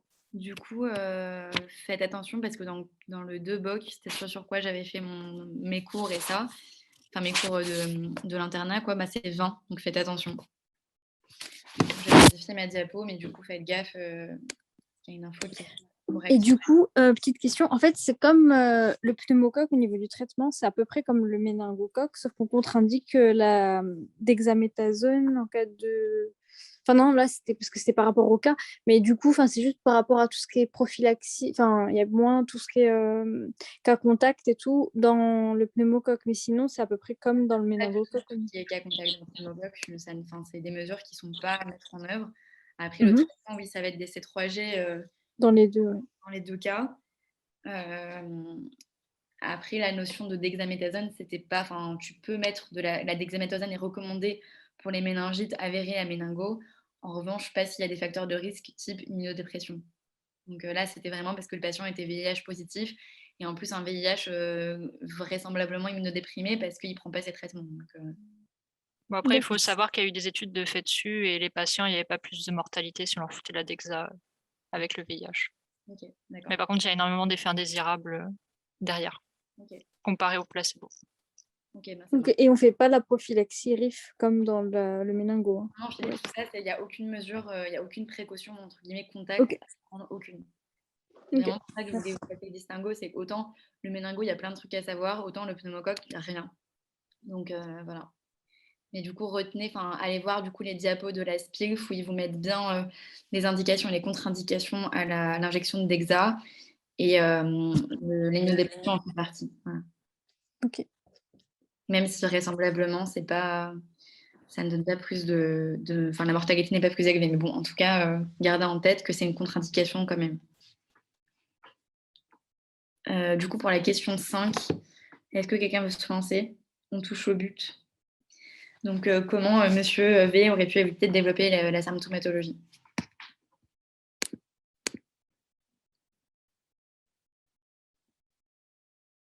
Ouais, c'était vas-y. Du coup, Z7, si tu veux nous parler de vaccination, c'est tout moment. Quelqu'un d'autre. Hein. Juste, j'ai une question. On va parler de vaccination, mais on ne peut pas aussi, en gros, lui remettre son traitement et faire de l'éducation terra ou lui le ressensibiliser à ce qu'il prenne son traitement déjà pour l'immunodépression et le VIH. Totalement, c'est une partie de la réponse que j'attendais. De toute façon, quand on parle de là, l'intitulé exact, c'était comment il aurait pu éviter de développer cette signes cliniques, mais quand on parle de prise en charge, évidemment, on t'attend en tournant sur tout type de prise en charge, donc pas que la thérapie. Et le médicament, enfin le vaccin en fait partie, c'est un médicament, mais on ne t'attendait pas que sur l'aspect médicament, donc ce que tu as dit, c'est totalement vrai. Donc ok, c'est une partie de la réponse. Et est-ce que quelqu'un, du coup, a une deuxième partie de la réponse?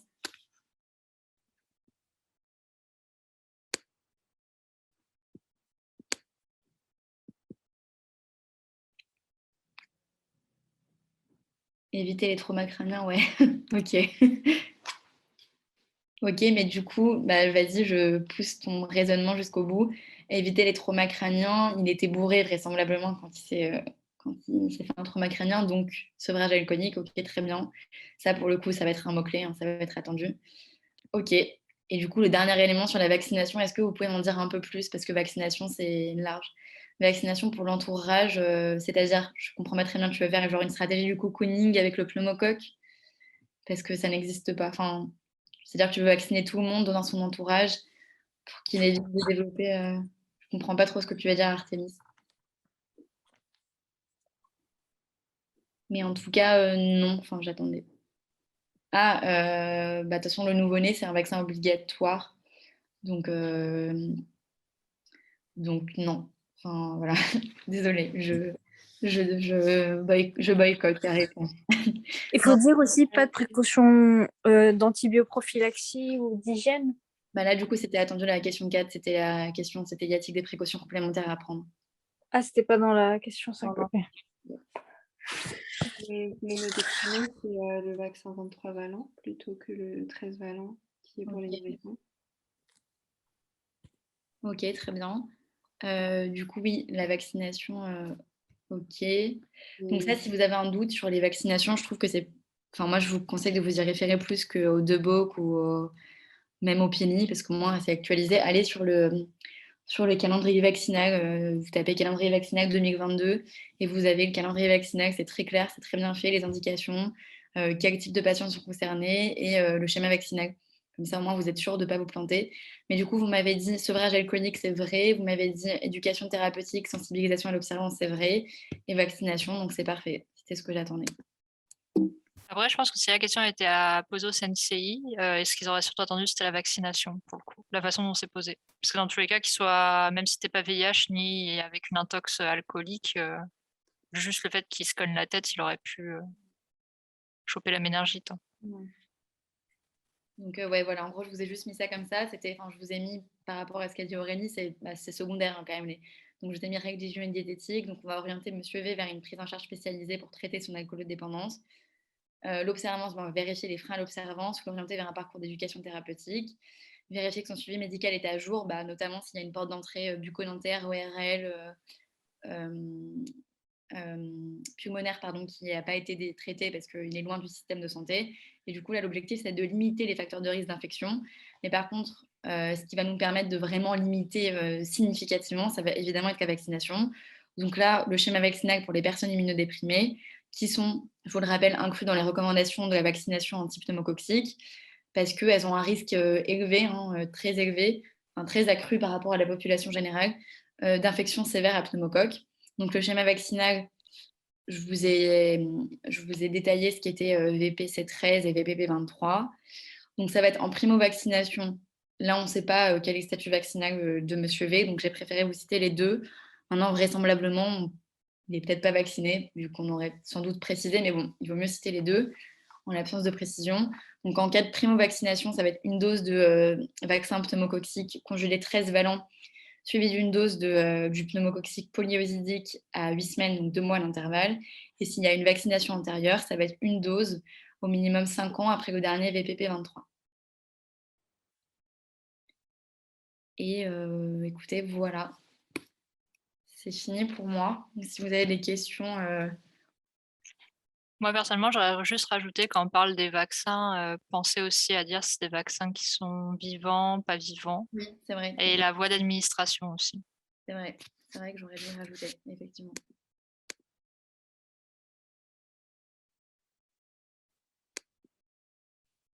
Je ne sais pas, je ne saurais pas te répondre iPhone. 1, 2, 3. Désolée, j'arrive plus à parler, il est tard. Non, oui, c'est un vaccin inactivé ici, Z7, et IM ou Socus, ouais. Et du coup, le but de faire deux vaccinations 13 et 23, je ne sais pas, c'est les méta-analyses qui ont fait que... je pense que les décideurs publics se sont fondés sur des études qui ont montré que, j'imagine, l'immunité vaccinale était supérieure en faisant ce type de vaccination qu'en faisant deux types, une vaccination par le 13 et le 13 ou 23 et 23. Donc, je ne peux pas répondre à ta question parce que j'en sais rien. Mais j'imagine qu'il y a des données scientifiques qui montrent que c'est ça qu'il faut retenir pour vacciner. Et du coup, oui, c'est nécessairement un vaccin inactivé ici, sachant qu'il est recommandé chez les immunodéprimés, il n'est forcément pas vivant.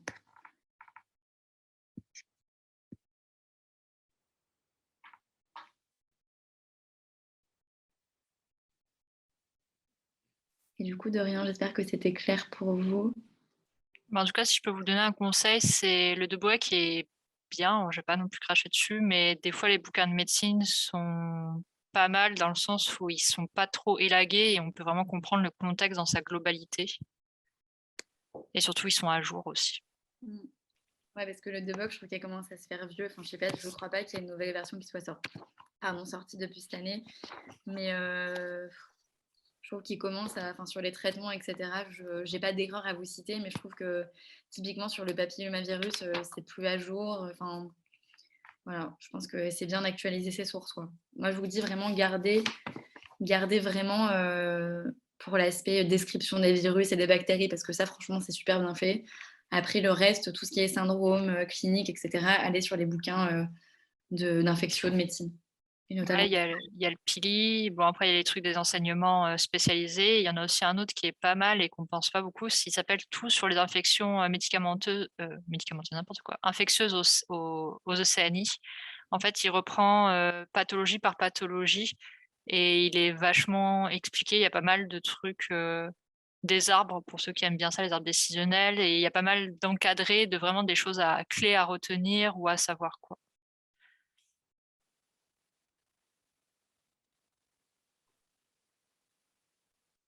Mais sinon, les corrections, je ne sais pas quand Anaëlle les mettra. Bah, du coup, le diapo est prêt, donc je vous le mettrai très rapidement. Du coup, Granger, si tu veux me poser ta question, si personne d'autre n'a de questions. Attends.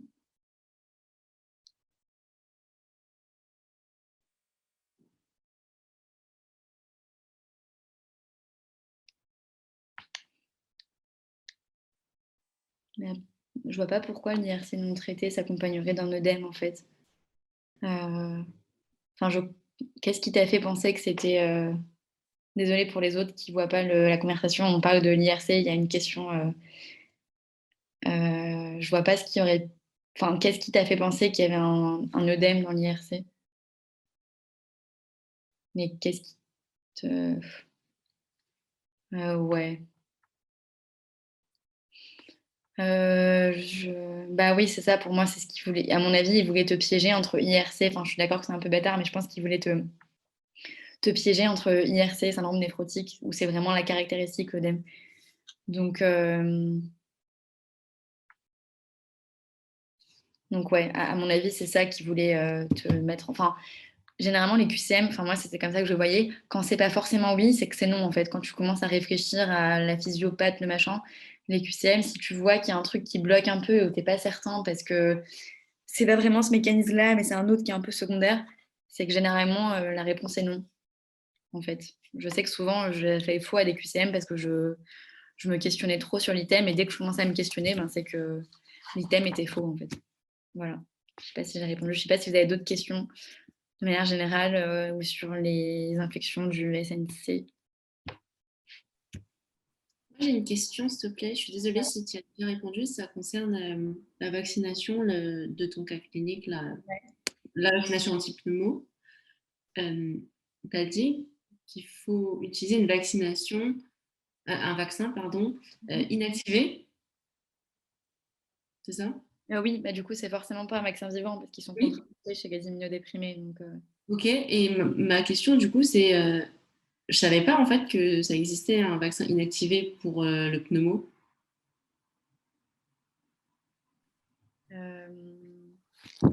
De façon générale, je comprends ta logique, tu vois, mais du coup, je me suis demandé, c'était lequel, parce que moi, peut-être que, oui, ceux que je connais, ils sont forcément... peut-être que le terme inactivé, tu as raison, il n'est pas propre, il n'est pas adéquat. En tout cas, c'est pas un vaccin vivant, mais oui, effectivement. Enfin, pour moi, c'est un conjugué 13 valent. Enfin, je suis pas sûre que le terme inactivé... Parce que ça, du coup, c'est pas inactivé, parce qu'en fait, il me semble que, tu vois, dans les vaccins, tu as vivant atténué, inactivé, et l'autre, c'est polyosidique conjugué. Et pour moi, ça, c'est ça qu'il fallait mettre. Pour moi, ça suffisait, en fait, ça. Tu vas préciser que c'était un 13 valent. Ouais. Aussi dans Vidal en même temps. Ouais, parce que dire que du coup... il fait quand même partie de la classe des inertes. Hein. Oui. Préciser que c'était pas un vaccin. Inerte, ouais. Inerte, mais pas inactivé, parce que inactivé, c'est vraiment un truc différent. Oui, pardon, excusez-moi. Oui, ce que je voulais dire, en fait, c'était que si jamais vous avez un trou de mémoire au concours, dans tous les cas, vous pouvez pas mettre que c'était un vaccin vivant. Oui, ok, c'est bon. Okay. Non, mais oui, tu as raison, effectivement, le terme est impropre. Enfin, tu peux pas dire ça pour le pneumocoque. C'est un vaccin, la classe pharmacothérapeutique, je suis dans le Vidal.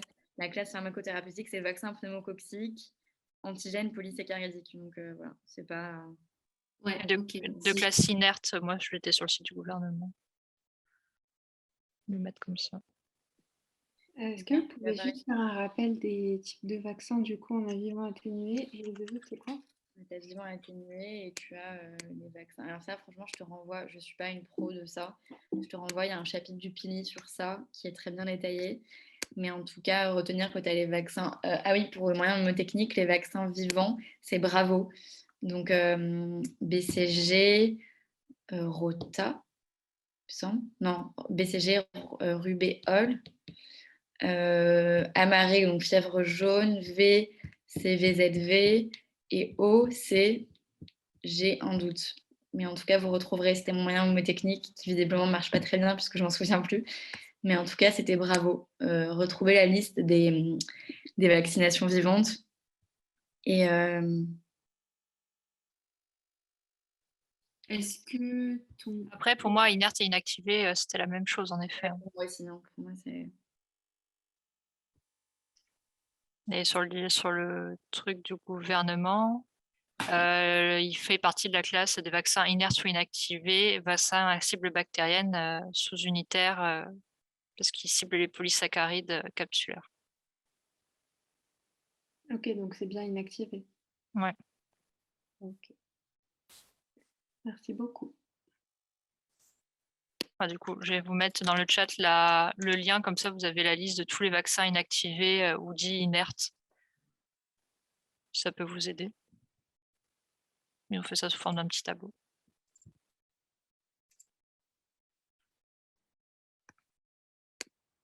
Voilà, est-ce que vous avez... Oui. Le grand résident atténué, ouais, ben, c'était ça, du coup, c'était le R de mon Bravo. Oh.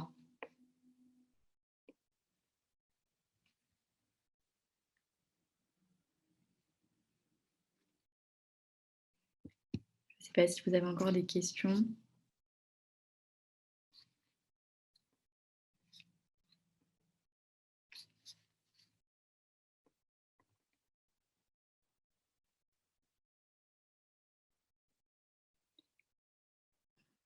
Avec plaisir. Non, merci beaucoup. À la prochaine. J'espère que ça vous a un peu aidé sur les trucs. Et du coup, ouais, bon week-end. Bon week-end à vous, reposez-vous un peu quand même. C'est le moment de vous reposer aussi et de ne pas trop tirer sur la corde.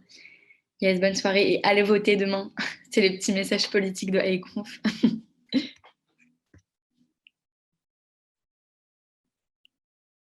Yes, très important. Autant qu'une antibiothérapie en urgence. Allez, c'était la blague du soir.